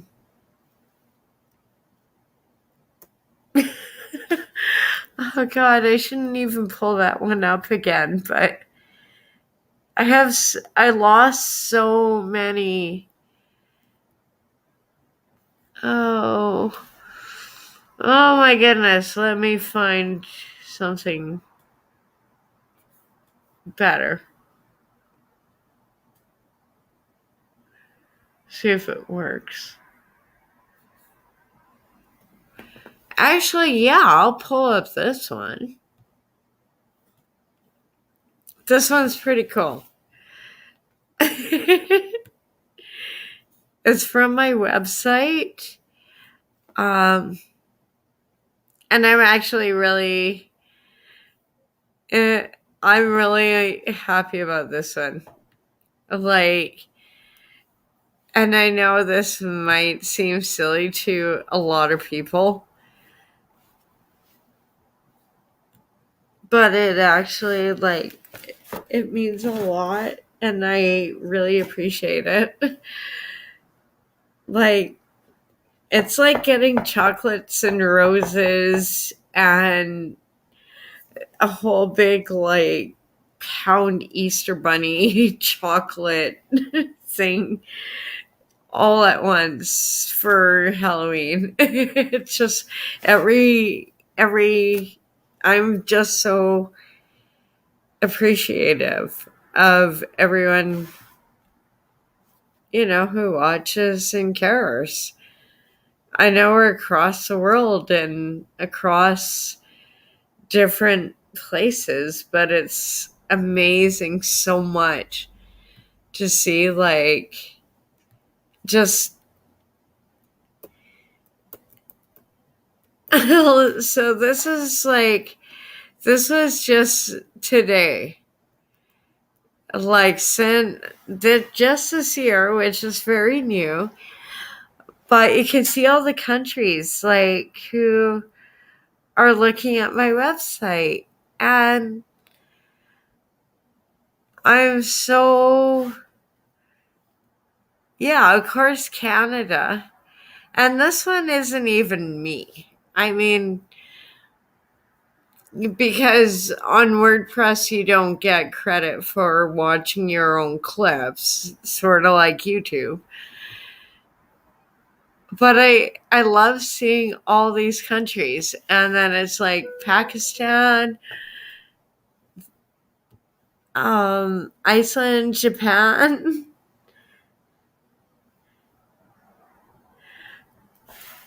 Oh God, I hope oh God, I'm going to butcher this country's name, but Eswatini? That sounds so familiar. Like, I just thought that was exciting. I know I pulled this up before. Yeah, what is your mission? This was today's, like, actual... It's like a writer's group, so you have a question of the day. Well, I try and answer them every day, and I need to get better at answering them every day, just for trying to write. So my answer to it was world domination. What is your mission? Yeah. What do we do every day, Pinky? Try and take over the world. In the realm of design and dream, between the veil of reality, is the line that crosses the line in the front of the war of art. A mission impossible, yet here I stand, bravery hidden by sleight of hand. The joy and pain pressed into the screen and fabric, papers and prayers. Alone but strong, I will not be moved, and thou shalt not pass. I like that one. Oh God, that one is still... This one never gets old. I'm sorry. That was the other previous day's prompt. If you had a freeway billboard, what would it say? Now hiring for the military. We don't have bullets, but we have you covered. Message paid for by the World Economic Forum and Satan. I gotta go down like some of these for a while. Like, oh, this is being annoying. Oh God, okay. Let's just stop this a second and see if I can find... No.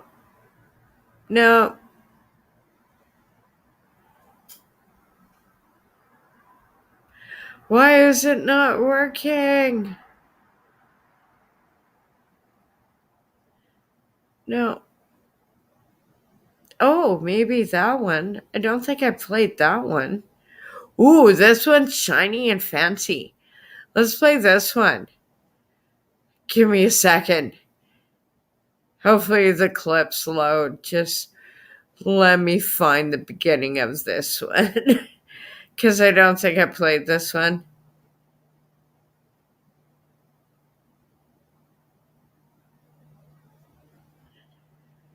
And if I have, well,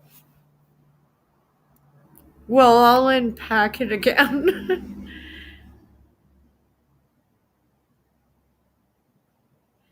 I don't know. I don't even care. This artwork is amazing.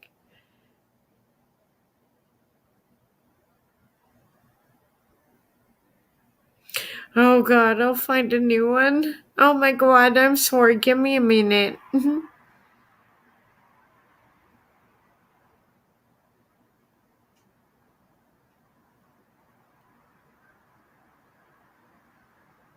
Yeah, I don't think I've played this one.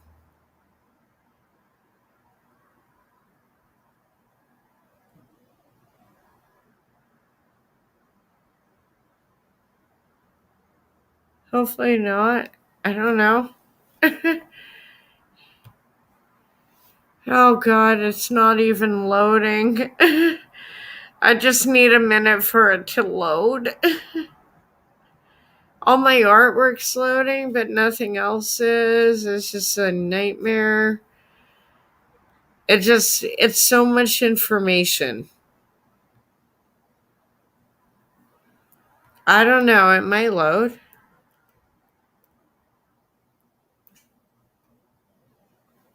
Oh boy. Yeah. Holy boy. Let's just scroll up a bit. Yeah, see, this was... I don't think I played this one. No. We're gonna roll with this. Fascinating, and we're not done with Jeffrey Epstein. I can tell you that for a fact.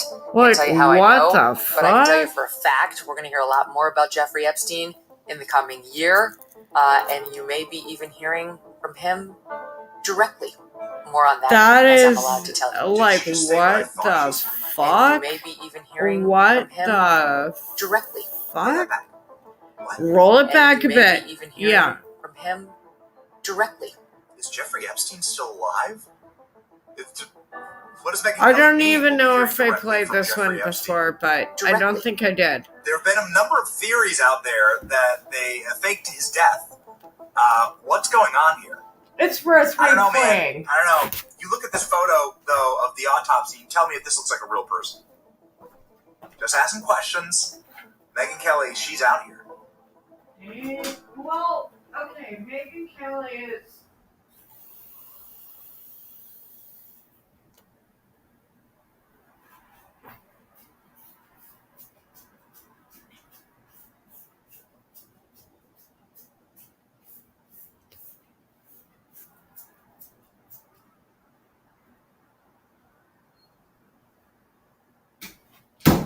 kind of out there, but who am I to judge? Oh my god, one of my neighbors has a wood stove and it smells so good. Fireplaces are so much work, but oh god, they're beautiful. But you gotta be prepared for them.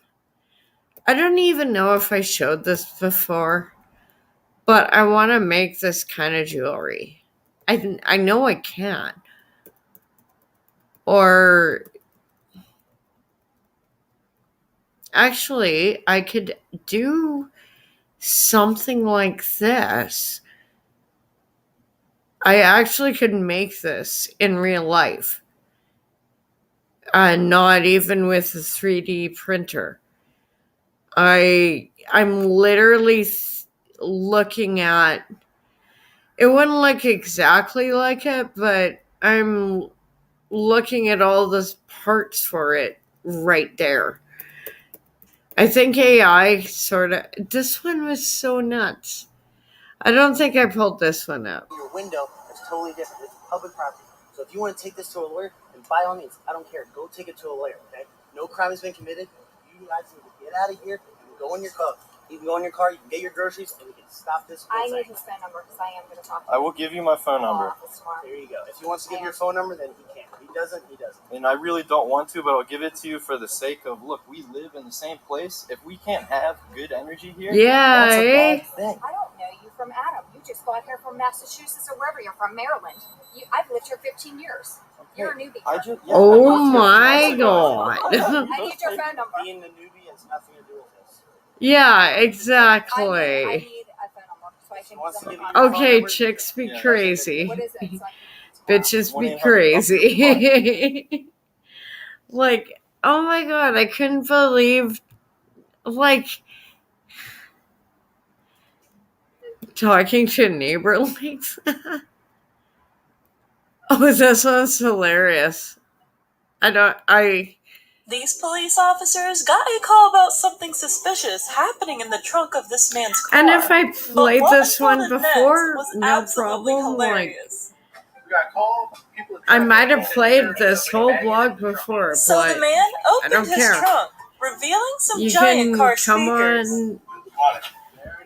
on my blog or panel. But I thought that one was hilarious. No, actually, I'm going to replay that one. These police officers got a call about something suspicious happening in the trunk of this man's car. But what unfolded next was absolutely hilarious. I love how they're just like give the nod and they're like, oh yeah, you some got giant car speakers. Pretty sweet. Yeah, that is pretty damn sweet.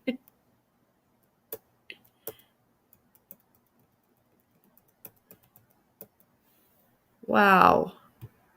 A possible attempted kidnapping caught on camera. Watch as a man in khaki shorts grabs a 4-year-old's hand and appears to try and take off with him. The boy's sister sees what's happening, grabs her brother's arm, and takes him back. It all happened during the day at a Lehigh Acres, Florida Walmart. A man and a woman he was walking with finished shopping and proceeded to the register to pay. After paying, they could be seen leaving in a black Ford Edge. According to a probable cause statement, deputies say. The children's mom, who was shopping in the same aisle where this all took place, called for security, and they called 911.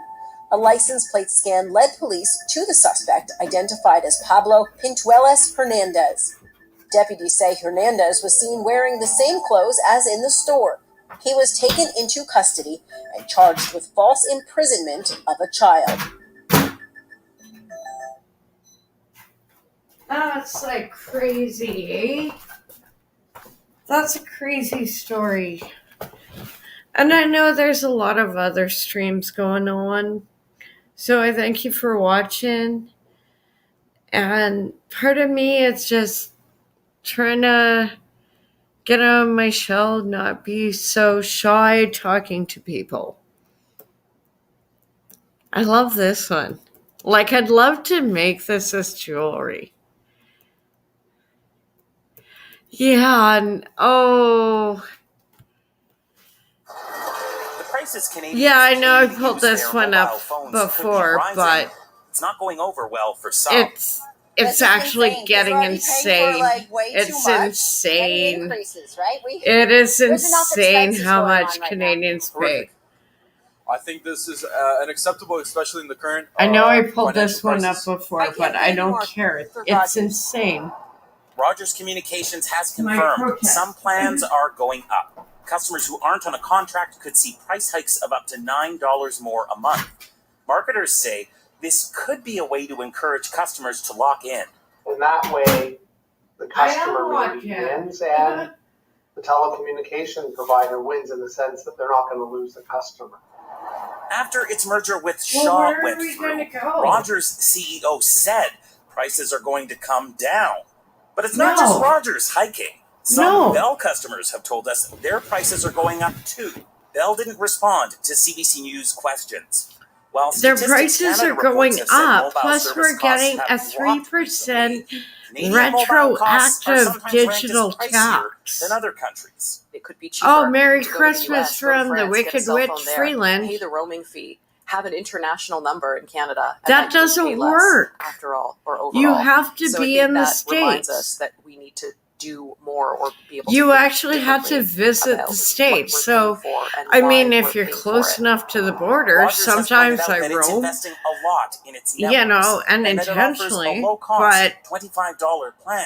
But that low-cost plan it's is only it's available actually to some almost Canadians, cheaper such as those for on me to social go assistance programs. once a In a month statement, the federal industry to minister Port told CBC Angeles News Canadians pay just too to much keep for mobile up a services, phone and that these service, planned increases then go keep against the on a government's Canadian direction. But service it's not clear and if pay that the will roaming change charges. these price hikes. It's Kenny Kiddard, CBC ridiculous. News, Calgary. I don't know. It's like exactly the same. Like, at least I get a vacation out of it.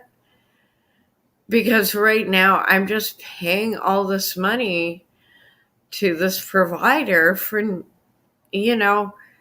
do artwork, to do my animations, to do my homework, to pay my power bill. Like, it's ridiculous how much Canadians pay for our phone bills. And I wouldn't normally pull up the CBC, but that one was like, and people in the States, they pay like $20 for what I pay to do what I do. And I don't even want to say how much I pay. It's hundreds of dollars, so. Like, Yesterday it's disgusting. on the show, we had a rather interesting discussion, I thought, with our good friend Chris Sims about the move that Saskatchewan has made. This is like the big move, the power move, the boss move from the Scott Moe government to tell the feds we are not going to collect your carbon tax anymore on home heating oil.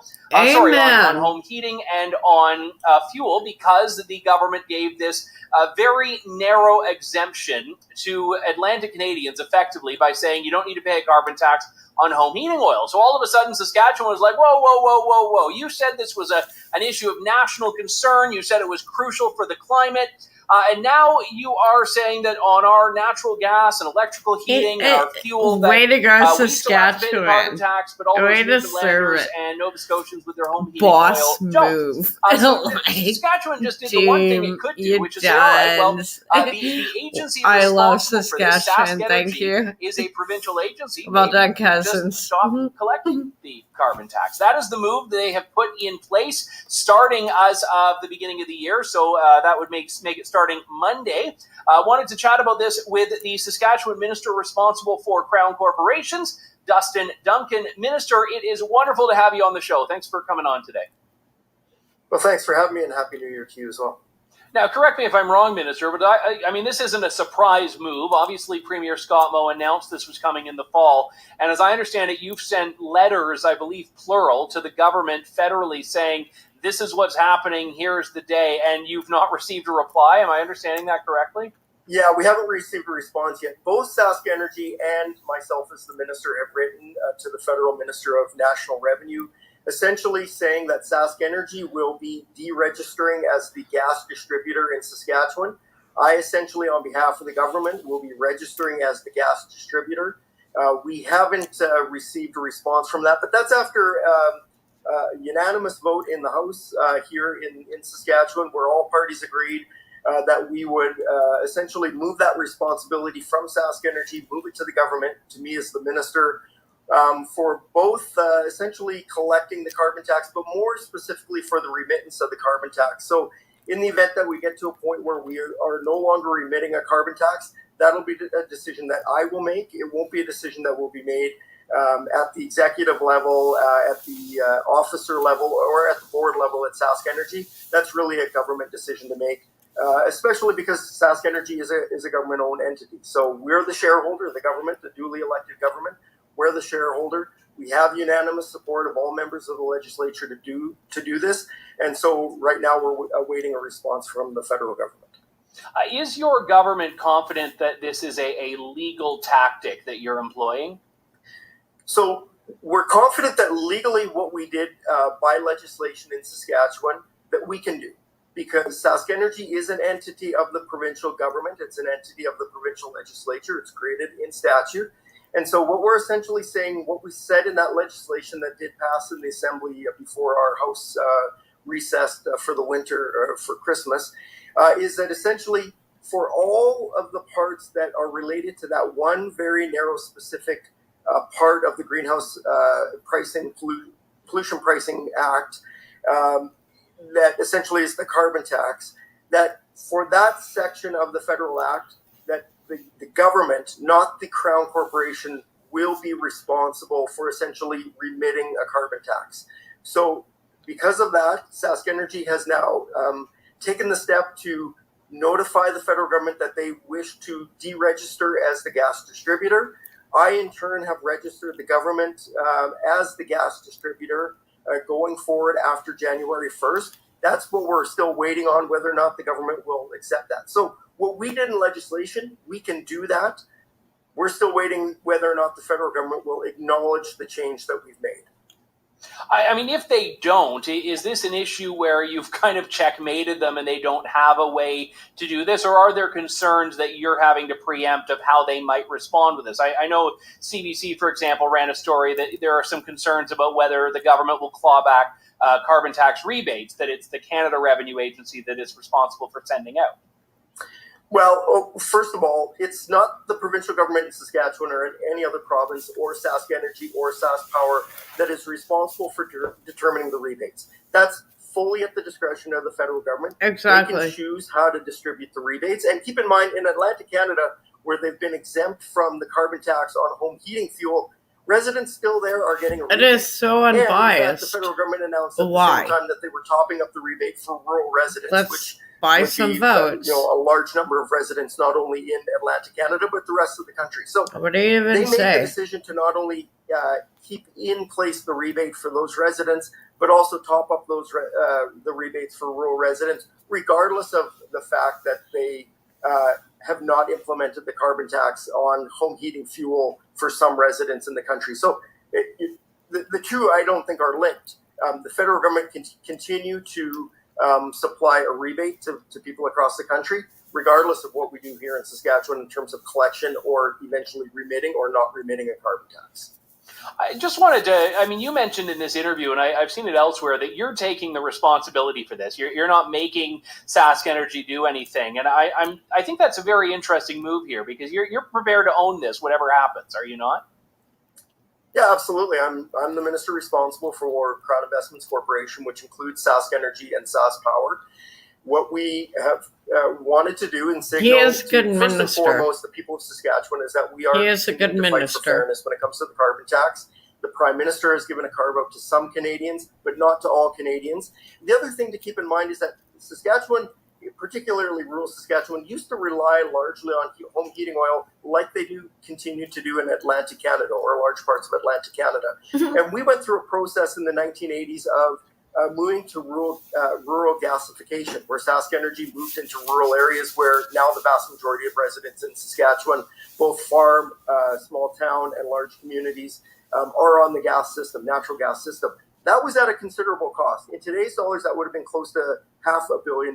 So we already made that move. We shouldn't be penalized for having been early adopters to gas. Exactly. Natural gas, they already did in all the Saskatchewan. right steps. So as minister responsible, if the decision is made to not remit a carbon tax, and again, that decision has not been made, but if a decision is made to not remit a carbon tax to the federal government, that will be the government making that decision. That will be me as the minister, my cabinet colleagues. And so in terms of ministerial responsibility, whatever consequences are borne by that action or potentially inaction should be borne by us, the elected members, and me as minister responsible. They shouldn't be borne by the board of directors who are Saskatchewan residents, Saskatchewan citizens. They shouldn't be borne by the officers and senior staff, frankly, any employee at Sask Energy who are just doing their job to provide for heat this winter so people can keep their especially this winter. I think it's a little nibbly on the prairies. And so that's the decision that we've made. So if there are consequences to be borne by this, they will be by me as the minister. I mean, I mentioned earlier, and you were discussing the federal government's non-response. No, to it. it was I guess supposed in a to be perverse way, like no news minus is good news here, because if the federal 50 government in says nothing and does nothing, they're Edmonton. I'm like, basically endorsing that you yeah. have a right implicitly to do this, and your citizens, your residents, are still getting that break.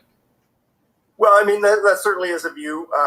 We do need, though, some certainty on this, because technically, as of today, as of January 2nd, we are, technically as of January 1st, the beginning of this year, Sask Energy is still the registered distributor because they have not been notified. And so potentially any actions against Sask Energy is still, the consequences would be their consequences. We want to shift that. That was the intent of the bill. Again, if this decision is going to be made, and it hasn't been made, but if there was to be a decision made around the remittance of the carbon tax, that'll be our decision to make, the shareholder, the government of Saskatchewan, on behalf of the people of this province. Saskatchewan has a very interesting model for their natural resources. While no news is utmost respect. We do need that certainty from the federal government. They are actually going to do really well as a province.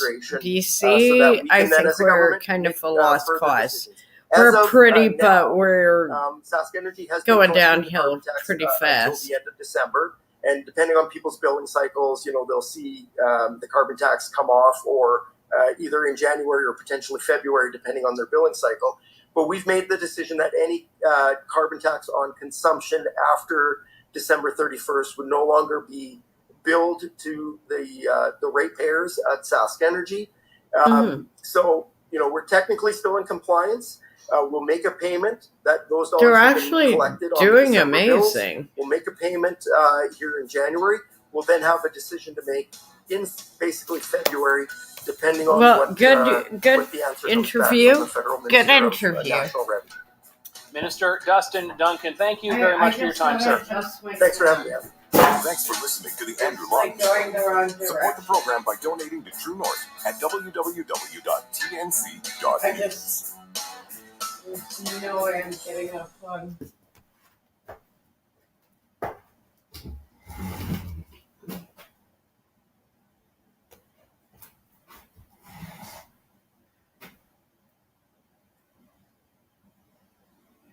Okay. I gotta just wait for that puppy to slow down a bit before I can change the direction. I was trying to adjust it and it didn't quite work out. I'm dyslexic. Give me a break. Whatever. Yeah, like Saskatchewan has the absolute right idea. Aww. It's a story you don't hear every day. A dog is alive and wagging its tail thanks to the family cat who scared off 2 attacking coyotes. News 4's Caitlin Ogle shows us the video. This is little Oakley. She recently got her stitches out and she's back to her normal self. But she's alive, all thanks to her sister, Binks. It was kind of inspired by it, quite frankly. Oakley is a white dog, Binks a black cat. They're polar opposites, but they're family.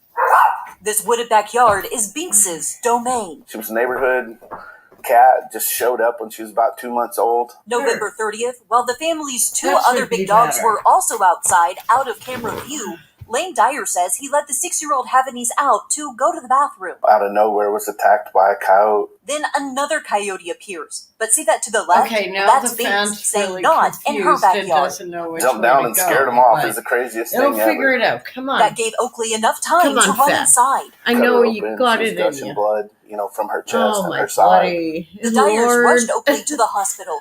She was stitched up and her leg was put in a No, splint. no. Doctors telling Please family don't Oakley be may offended lose the by limb. that. No, Thankfully, it's it's still intact. Okay, But while waiting no. for her recovery, the You're Dyers tried supposed to to be figure out what going. happened. Thankfully, we had security cameras. We were able to go back and actually look to see what happened. Come on. It was inspiring to see just our little outdoor cat just jump at 2 coyotes that were attacking this little dog who she loves and run them off. Now Oakley is back to her old self, doing tricks Just like confused on what way to go. and eating Oh my treats, God, while no, Binks come keeps a on. watchful eye on the woods. No, In Edmond, come Caitlin Opal, on. Oklahoma's News 4.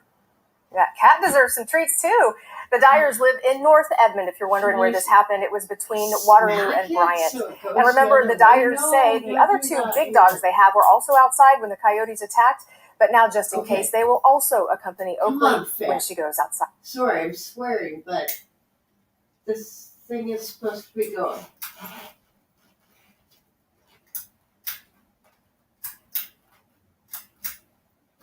Are you kidding me?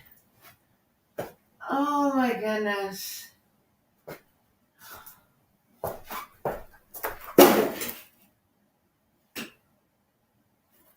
How do I get it started again? I'm sorry, I gotta deal with this.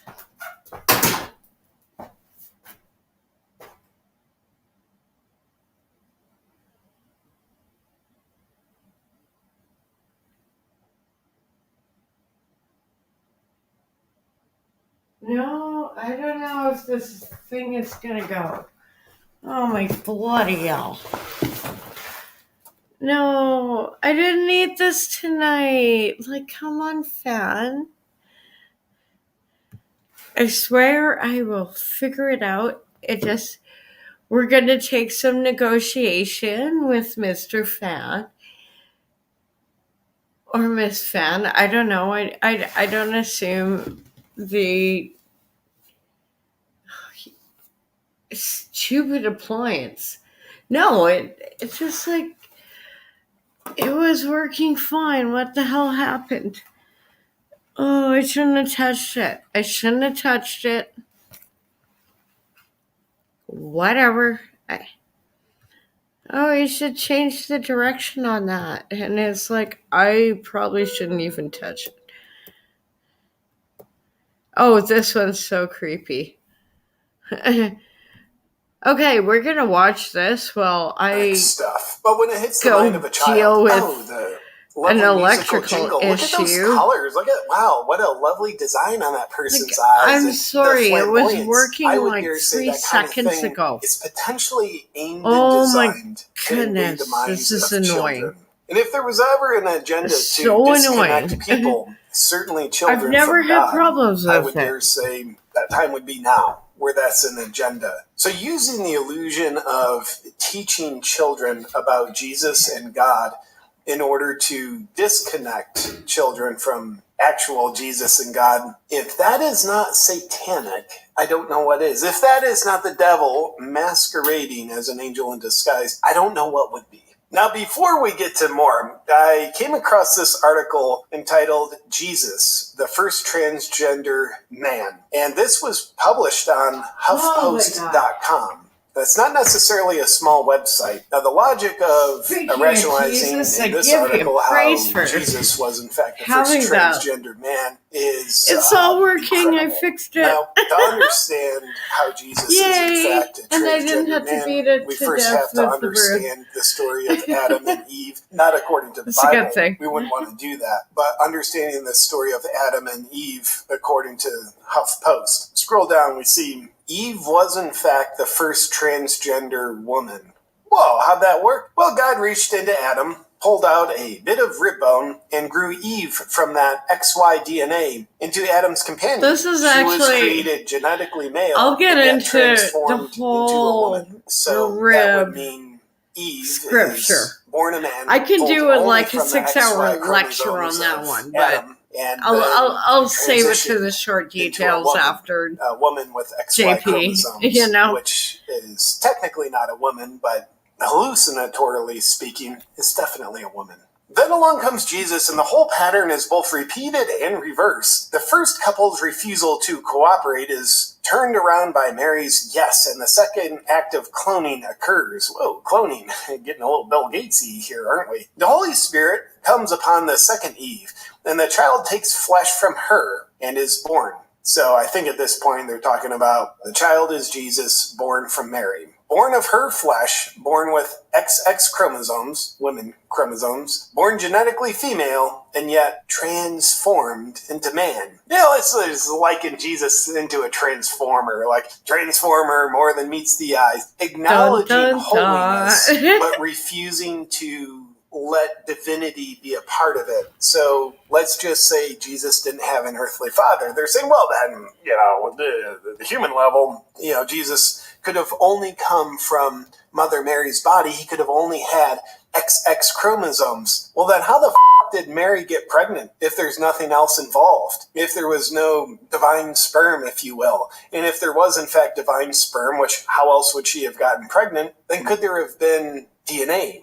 coming from divinity? Perhaps XY chromosomes coming from that divinity? You might answer, well, that would have to be. But you would have to have an open, critically thinking mind to consider that. Now, at this point, at least according to the Gospel of TikTok, we've established that, of course, Jesus was trans. But guess who else is trans according to the Gospel of TikTok? God.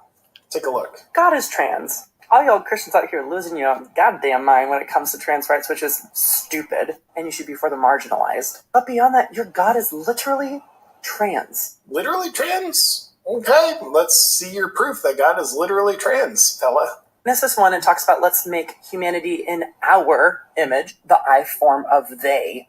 The term I think he said my image, not our image. spirit is a feminine word, important for the whole. Gotta make everything about gender, don't we? Just distill divinity down to only gender. We gotta make everything about only gender. Make it about gender and only gender. That's a pretty 360-degree open lens we have, don't we? Well, Holy Spirit. And God is likened to father and mother all throughout the text. God's pronouns are literally they, their, them. Fact check. God's pronouns aren't literally they, their, them. How else are you going to talk about the Trinity? By not using they, their, them when you talk about the Trinity. Yes, yeah, it those are is three that pronouns, simple. but that doesn't necessarily relate to the Holy Trinity. There are three things that are potentially unholy. Perhaps the unholiest pronouns. Beyond that, verbatim, in Galatians, it says, in Christ, there is neither male nor female. And in ancient Israel, No, there it were also 8 says there is genders. neither slave nor Christians, where do you free. get off being transphobic? There is Stop. it. I will say, I It am like not they're transphobic, he but I am totally definitely stupid butchered phobic. that I'm scripture. satanic phobic as well. Oh my On goodness. the topic, the New York Post just recently posted this. God is trans exhibit at very liberal NYC Catholic Church raises eyebrows for take on gender identity. God, check out the article. It's worth a read, but we're not going to spend time on that there because we've already established that God is trans. There's also talk about God being homosexual. Hey, my fellow homosexuals. So I posted a video about how Jesus is a dramatic gay, and that's a fact. And I stand by that, and the response has been awesome. But recently I've been getting a few more comments from people who are like, just stop. bro. Stop saying Jesus is gay, bro. And some This guy with his red beard kind of makes me genderphobic myself. people posting things that are more violent. Wow. Posting things that are more violent than that thing Yeah, that wasn't eh? violent at all. Like, where Yeah. you get off, bro? Way to be yes, good it's violent, Christian, but they right? were also commenting things that were even more violent than that. Mhm. This guy needs to go watch the UFC to find out what violence actually is. Which I just kind of find hilarious that people are so upset that their view of Jesus might not line up to mine. Because, I mean, wasn't Jesus just basically like the first Nepo baby? I mean, I had to look that up. What Nepo the baby fuck means is the that? Baby of a famous person. Oh my So god! God's Like, the are famous you? person. No, This is maybe okay, very no. trendy way to talk about Mary Jesus. was we wouldn't know special, about but this guy not if it that. wasn't for his Big Like, Daddy. Or that, or he pulled like an Anna Sorkin level con that's still going on what the today. hell? I mean, the Nepo baby thing kind of makes sense, right? He was born and Nope. I What appreciate the that you asked the hell? question Like, what right, is because you're wrong with inherently these insecure about people? what you're saying, my friend. But no, not right. royalty showed up. He had a very high expectation at a young age. He was super demanding. He talked about his dad a Is lot. someone I mean, if you basically did projecting a anything little that he didn't bit? agree with, Like, he would give you Navy the line of, boy? like, I don't think my father, the inventor of the earth, would be very happy about Like, this. oh my You know, and all god. this is essentially say, like, no, I'm not going to stop talking Semper about gay Fi, Nepo like, Jesus. you're Because kind of if a people can bitch. pick and choose and interpret the Bible to justify their hate, then I don't Am I understand why allowed we to can't say claim that? the Bible for good. Right? Because I don't know if the big man in the sky exists, but I kind of believe that if he does, I don't know. he is not conservative or homophobic or anti-trans or American I'm or sorry, white. but what this he probably guy's is annoying. being mad at the people who are using Christ Like, and not if you acting were- Christian, bro. There we have proof that God's gay. Like- Also proof that Oh my at God. a political Who level, says which that? I'm sure that's where God loves to work in the realm that's Oh the my most God. godless. God is not a conservative.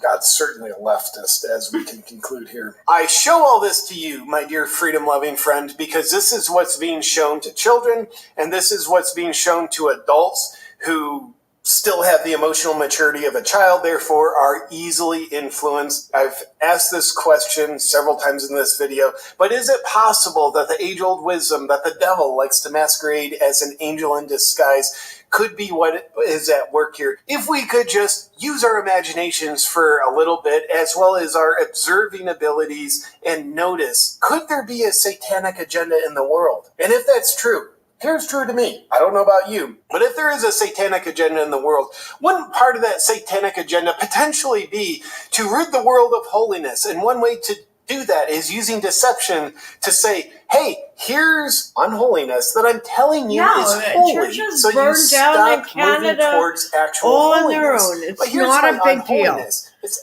Oh actually no, satanic, churches but just I'm do using that. words like God and Jesus They just burn. in a I don't very know. unholy, satanic way. So please worship this and cut your dick off. And with that said, Yeah, I look that's forward to seeing kinda- you I hate to on say our it, next but- video. But before that, here's a special message.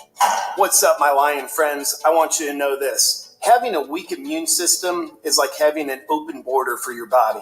Not good. Now, we might be a little challenged with the open border of our country right now, but one thing you don't have to be challenged by is an open border with your body. What I rely on the most to give me good, strong, fierce immunity so I can have a secure border in my body is Fierce Immunity by Rebel Lion. As a freedom fighter, I love this because fierce immunity helps me protect and preserve my most precious freedom.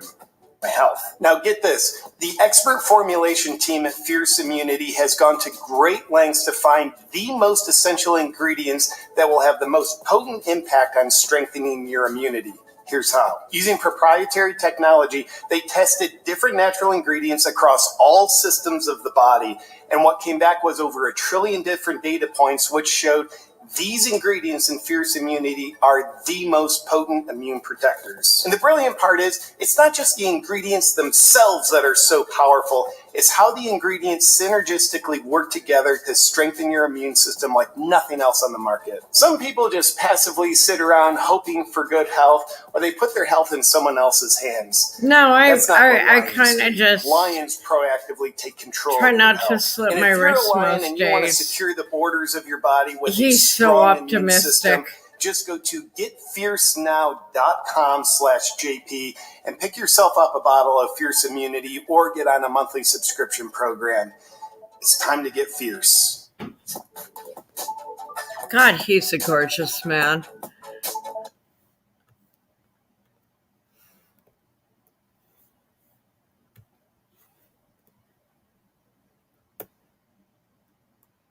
I could probably even pull up some like old ones, like some of my older blogs, just to talk if no one comes up on panel.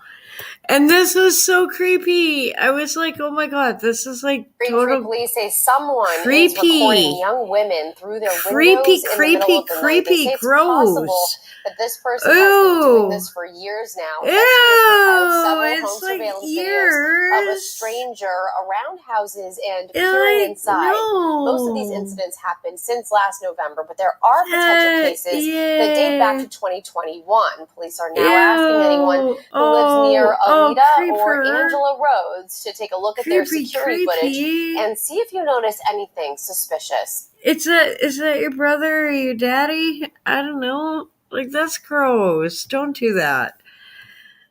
You know, because that's just scary. That's so creepy. Like, oh, this is insane. Homes, I hate pulling up CTV, but... Well, a string of arsons in Edmonton has police concerned, and now word the attacks could be tied to a large-scale I wouldn't normally, extortion but scheme. this one's the alleged important. targets members of the South Asian community. And as CTV's Alberta Bureau Chief Bill Fortier reports, there's more. Fires like this one have lit up the sky over Edmonton in recent months and left new houses and homes under construction leveled or heavily damaged. 9 fires in just the last 2 months are being investigated as arsons. I think that takes a lot of resources away from not only our fire service investigating, but also our police investigating. And it's concerning for me that residents are feeling unsafe. Police believe the fires are part of an extortion scheme targeting business owners from Edmonton's South Asian community in the home construction industry. It's alleged the extortionists use social media and text messages to demand money and make threats, often knowing personal information about the victims. If cash wasn't paid, homes went up in flames. It's a frightening situation. It's just another emerging way to try and get money out of innocent people. 6 people have been arrested and charged, aged 18 to 20. Police are still looking for this man, a person of interest in one of the fires. And investigators are asking the public for tips before more fires are set, more lives put at risk. Somebody needs to speak up and trust the police and the justice system to protect them before some innocent person dies in these fires. Metro Vancouver has seen an uptick in similar crimes recently, also targeting business leaders within the South Asian community. More and more people are coming forward saying they have received letters or threats of similar nature. And extortion schemes like this have also been reported in Ontario's Peel region. Some experts suspect the crimes are all connected and are calling for a national investigation. Sandy. Okay, Bill, thank you. Okay. It's a rough one. Oh, yeah, I know I pulled this one up before. I don't care. I will do the same blog a few times just to practice talking to people. I don't care.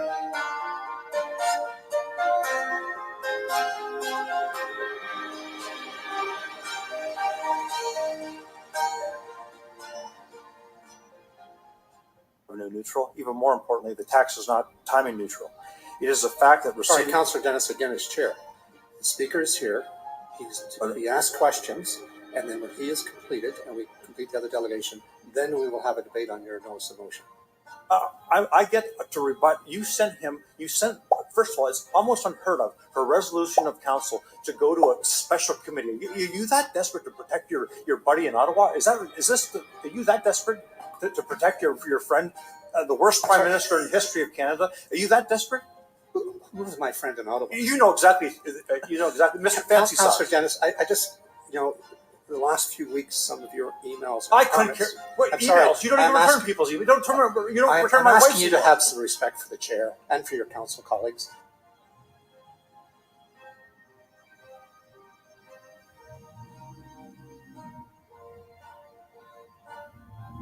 They referred it, not me. I suggested they referred it. It was your suggestion to refer it. Yes, and the council agreed to that. So now you've got the response. Of course, everyone's left of Mao on this council. But of course, they're going to Left of Mao.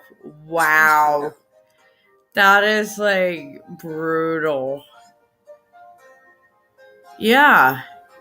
The speaker has a right to answer questions. He came here and made the presentation at our request, is reporting back. And then when we get later to the motions, you can debate all you want there. Of course, a guy that doesn't even drive a car, that doesn't own a car, is against a carbon tax? You're Sorry, darn please, right. Please do not personalize this. Yeah. I don't know the individual. Please do not personalize. And you've done that with other members of this environmental group. They're citizens. Well, some of them are disagree, like they're citizens idiots. who have a I'm right sorry. and a point of view. You know So what? please, sir, Being the only one with common sense, I have to tell you, unbelievable. It Yeah. must be a heavy burden. He is the only one with common sense. I'll tell you. He you know what? is the only Thank one God- with thank God common it's not sense German, on that because what the heck council. would you have done? You washed out in real estate in the 80s. Like, Point thank of God order. for Point no, of no, order. Let him go on. The public needs to see the real Bill Dennis Jr. The real Bill Dennis Jr. gave up a $500,000 career in real estate to help save this city because it's been circling the drain for 40 years. That's why the real Bill Dennis came to work this. I feel so Okay, bad sir, for this anything man. you'd like to say? Well, I would add that my household does actually own a gas-powered vehicle, so that You're right. Come on, man. I know a little bit about you. I am sorry. I'm going to adjourn the meeting for a few minutes. I unfortunately have to. Awkward. I've just been asked to go there. I'm going to do that. Is it because I'm going to reveal something about the lease at the Lambton Mall? Whoa. That's the mayor that loves the city. Sure you do. Oh, I'd love to hear that one. Here comes the huge. Let's hear it. I missed this earlier when I loaded the clip. I'd love to hear the details on That was your that. choice. And then Look, I'm not here to debate you. I'm just simply saying to you, you are destroying the chemistry of this council and this chamber. Chemistry. Let's just break for a few minutes so you can calm down. He's being railroaded. He's being absolutely screwed around. I like Bill. Look, I can't believe this.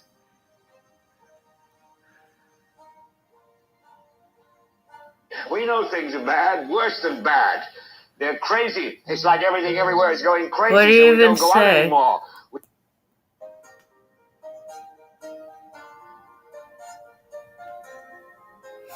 Some people, yeah, that's a good quote. Views me as a threat.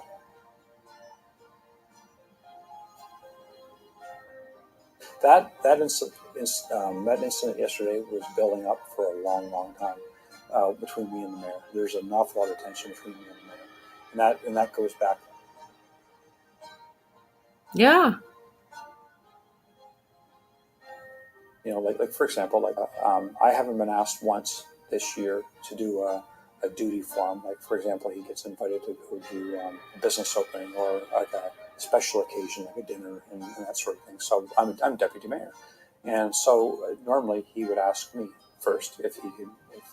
Wow, this is real He deep. doesn't do that. He'll ask various other councillors. Like you That's figured like deputy slap in the face to me, mayor but that's would be invited.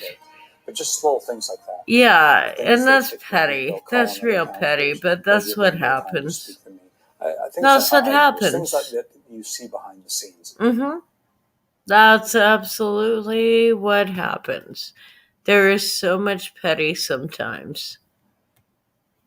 I totally missed some of that. Wow. Ooh, she turned out so cute. I don't think I pulled this on up on YouTube. Nope.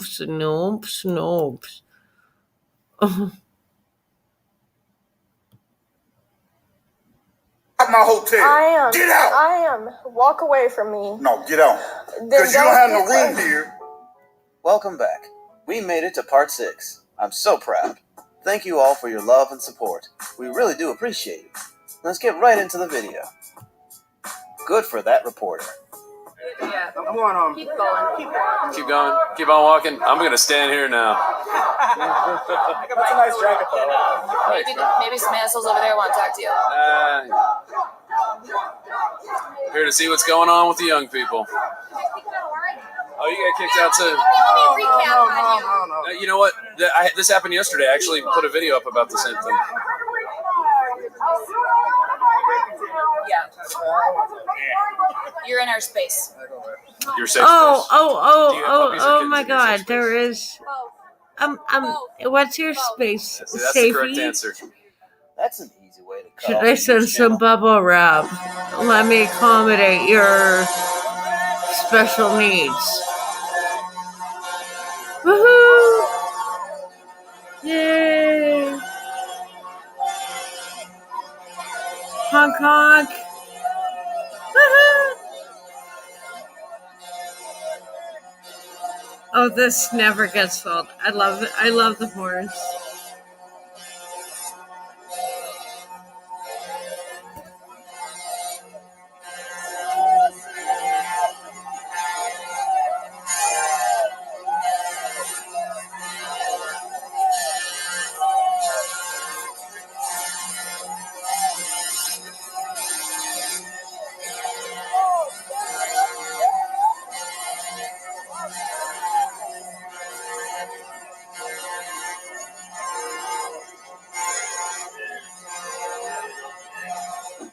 This kid was harassing the hotel workers, and the manager had zero patience for it. Hey. Don't push on my door. I don't know who the think you is, but don't push my door, brother.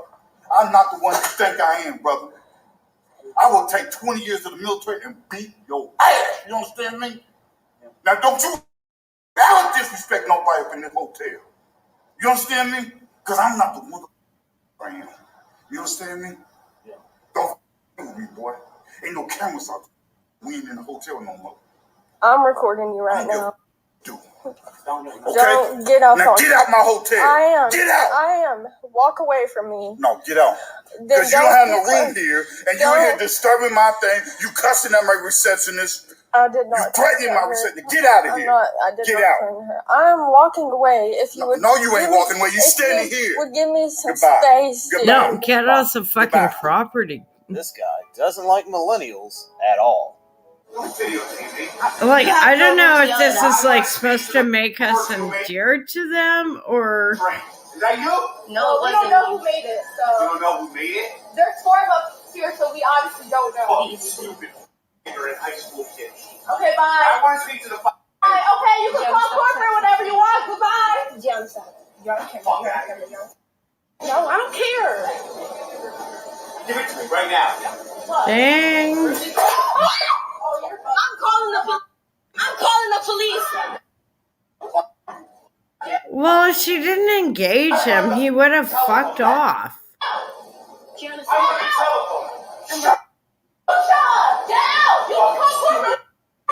Bye. Okay, good for you. Bye. Bye. If she didn't engage him, he probably would have left her alone. And the other chick, like, kind of got the hint that would happen. After getting shouted at and then getting a drink poured over him, he had finally had enough.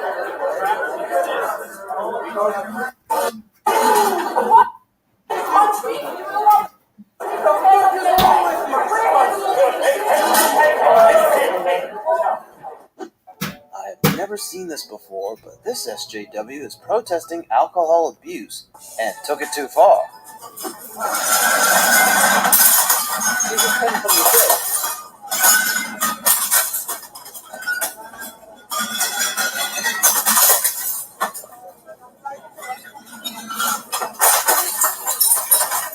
Oh, good. She's all right.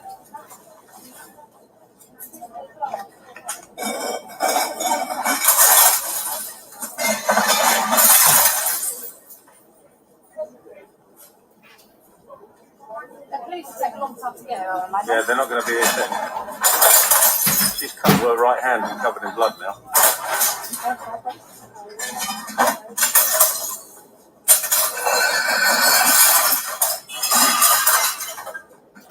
You guys all right?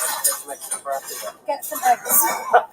I don't understand why people behave like this. This is actually getting boring.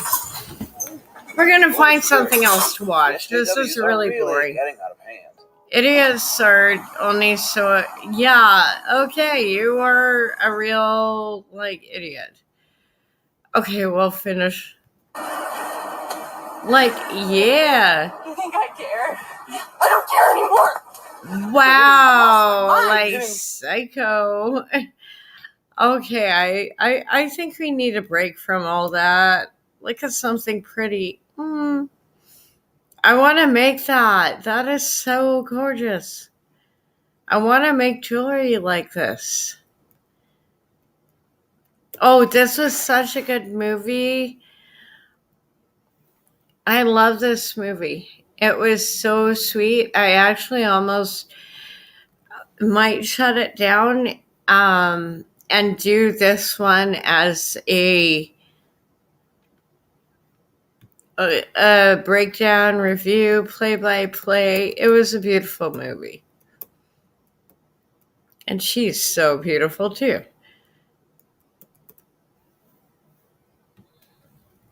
Three reasons, or at least one or two, why Trudeau is unfit to be the Prime Minister.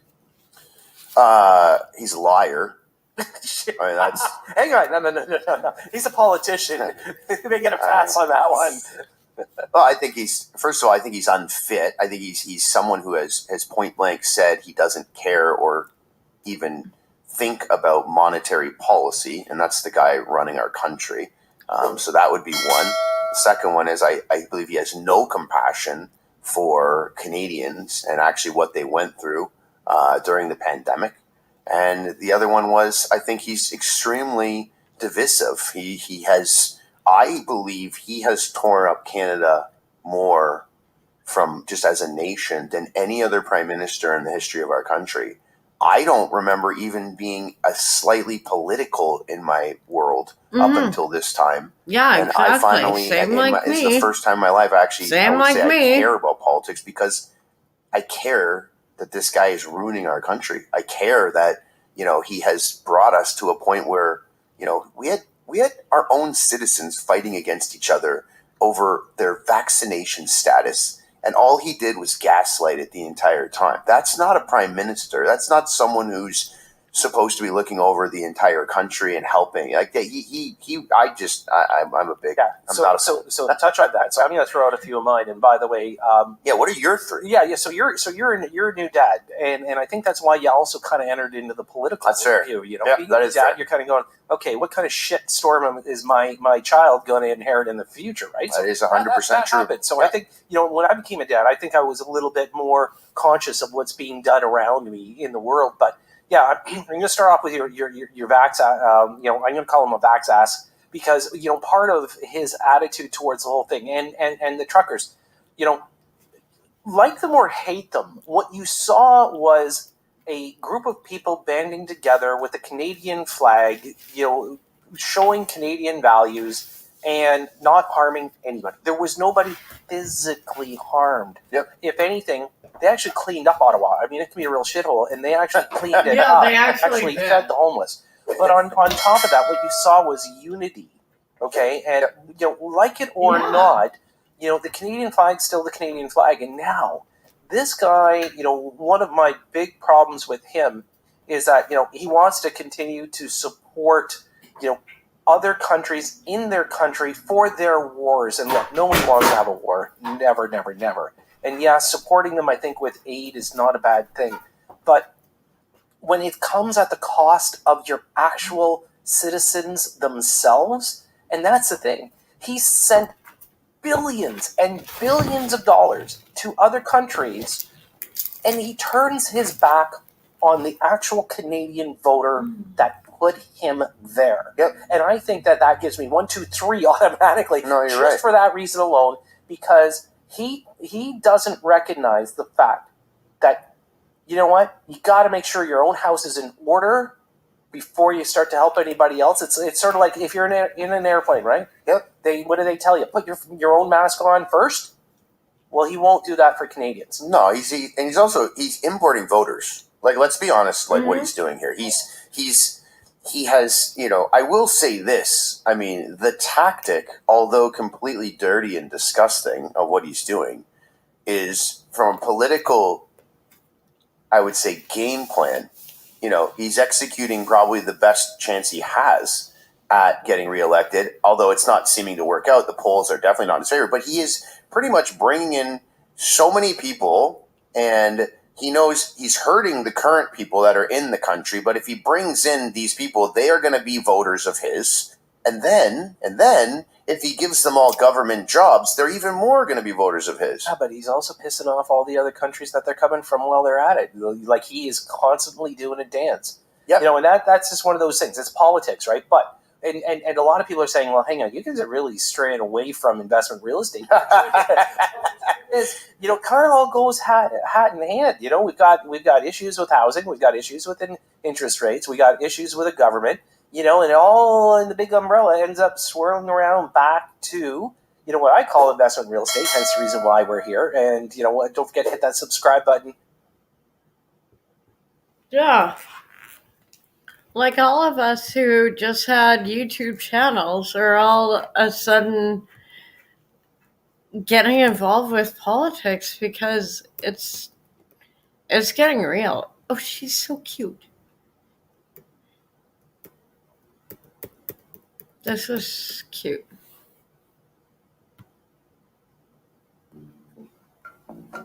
A New York attorney representing a wealthy art collector called his client an ass and said to him, "Saul, I have some good news and I have some bad news." The art collector replied, "I've had an awful day. Let's hear the good news first." The attorney said, "Well, I met with your wife today and she informed me that she invested $5,000 in 2 pictures she thinks will make a lot of money." Saul replied enthusiastically, "Well done. My wife is brilliant. You've made my day." The attorney replied, "Well, the pictures are of you with your secretary." Yeah. That one's so cute, but I can't read it that fast. And I'm getting sleepy, but I'm going to finish pulling this one up. Because I forgot I was off of YouTube, so even though I played them, I didn't really play them. Some Ohio lottery winners are having trouble cashing in their tickets because the agency was a victim of a cyber attack. The Ohio Lottery sent out an email today about the incident that happened on Christmas Eve. I don't think I played which is this affecting one. their systems of And payout prices of $600 or more.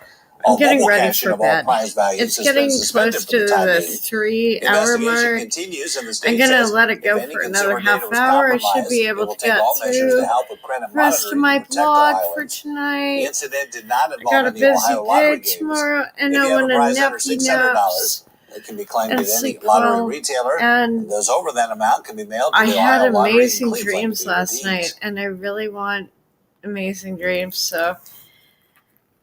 But I gotta stay up to a certain point or I don't sleep well. Hopefully I will. Hopefully I will tonight. Just hope for small miracles, you know. Like my gorgeous little AI arts.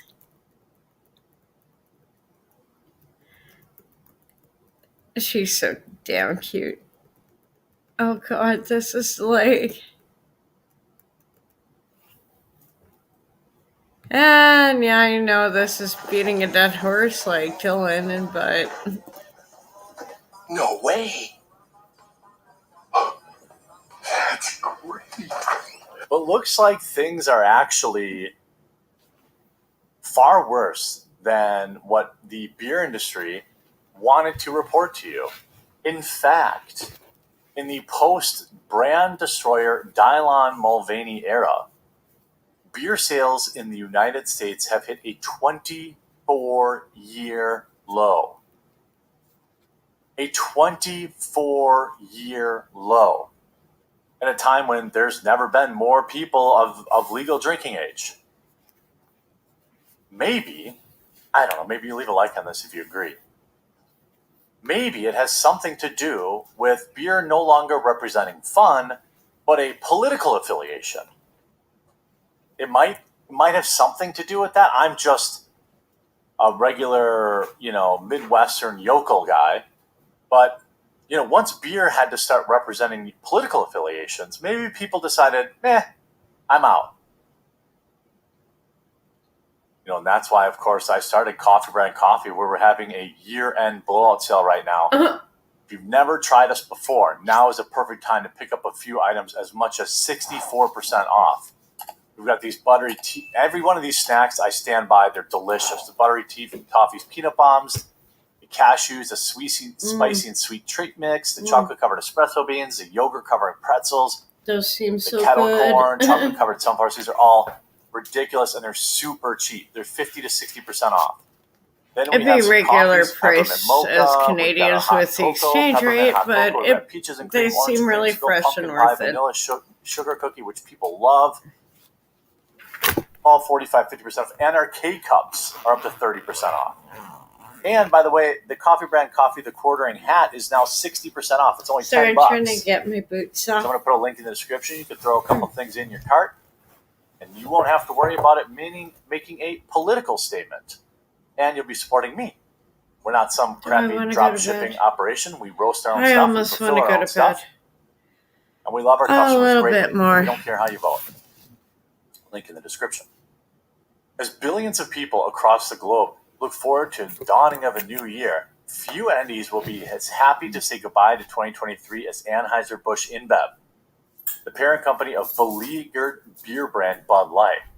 Over the past several months, Bud Light has seen itself unceremoniously dethroned as America's best-selling beer and relegated to the undesirable position as a nation's symbol, in the most prominent symbol in the culture war.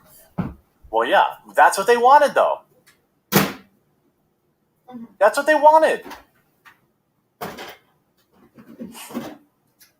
Once proudly held aloft by sports fans across the United States, bottles of the beverage were suddenly shunned in favor of any other beer.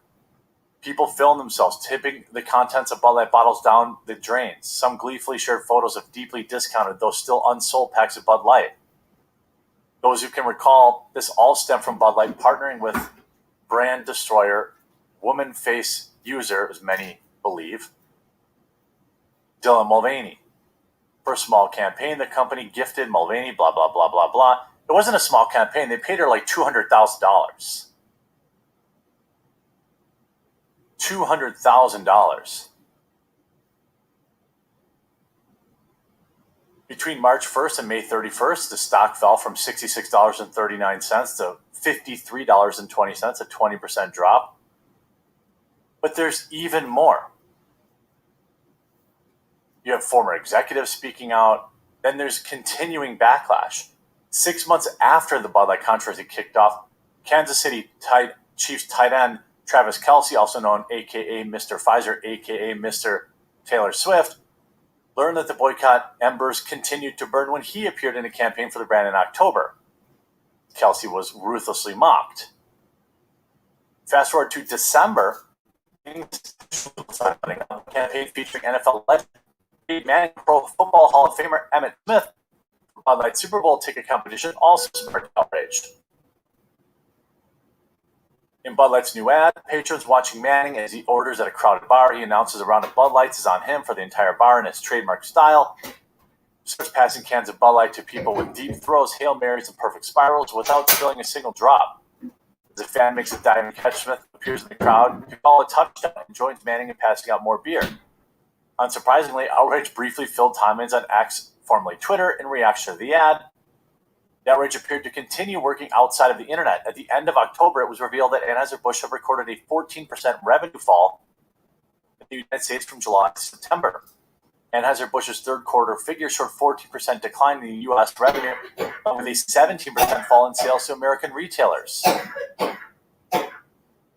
On top of that, 2023 is the lowest point in 25 years. Bud Light boycotts and plummeting beer sales have brewers crying in their beer. U.S. beer shipments for 2023 are expected to drop to their lowest point in 25 years. They ultimately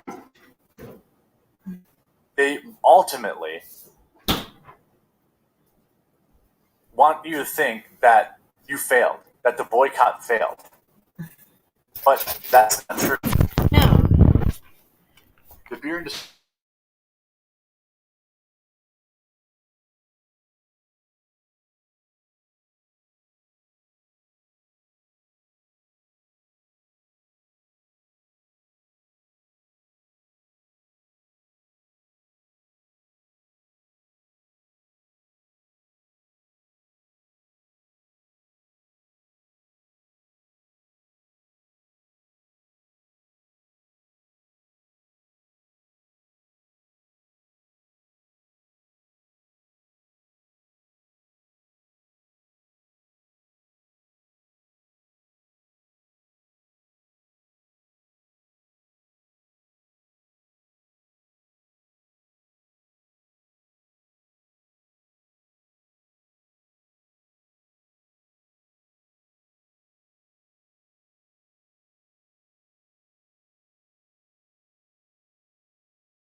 sorry. I gotta shut this down. It's just I'm so tired. It's at the 3 hour mark, almost 3 hours and 10 minutes. I'm sorry. And also my computer's like really, it's even more tired than me. Thank you for joining me. Big hugs. I'll probably be streaming again maybe tomorrow because pub night for the Conservative Party. We'll see how that goes. I don't know. I kind of keep wondering, like, why do I even go to these? Like, nobody likes me. Okay, but you guys love me, and you guys like me, and thank you for being my friends and watching me. And I'm gonna snuggle into my bed, and I hope you snuggle into your beds and have wonderful dreams. Good night. So much love. Thank you. Thank you so much.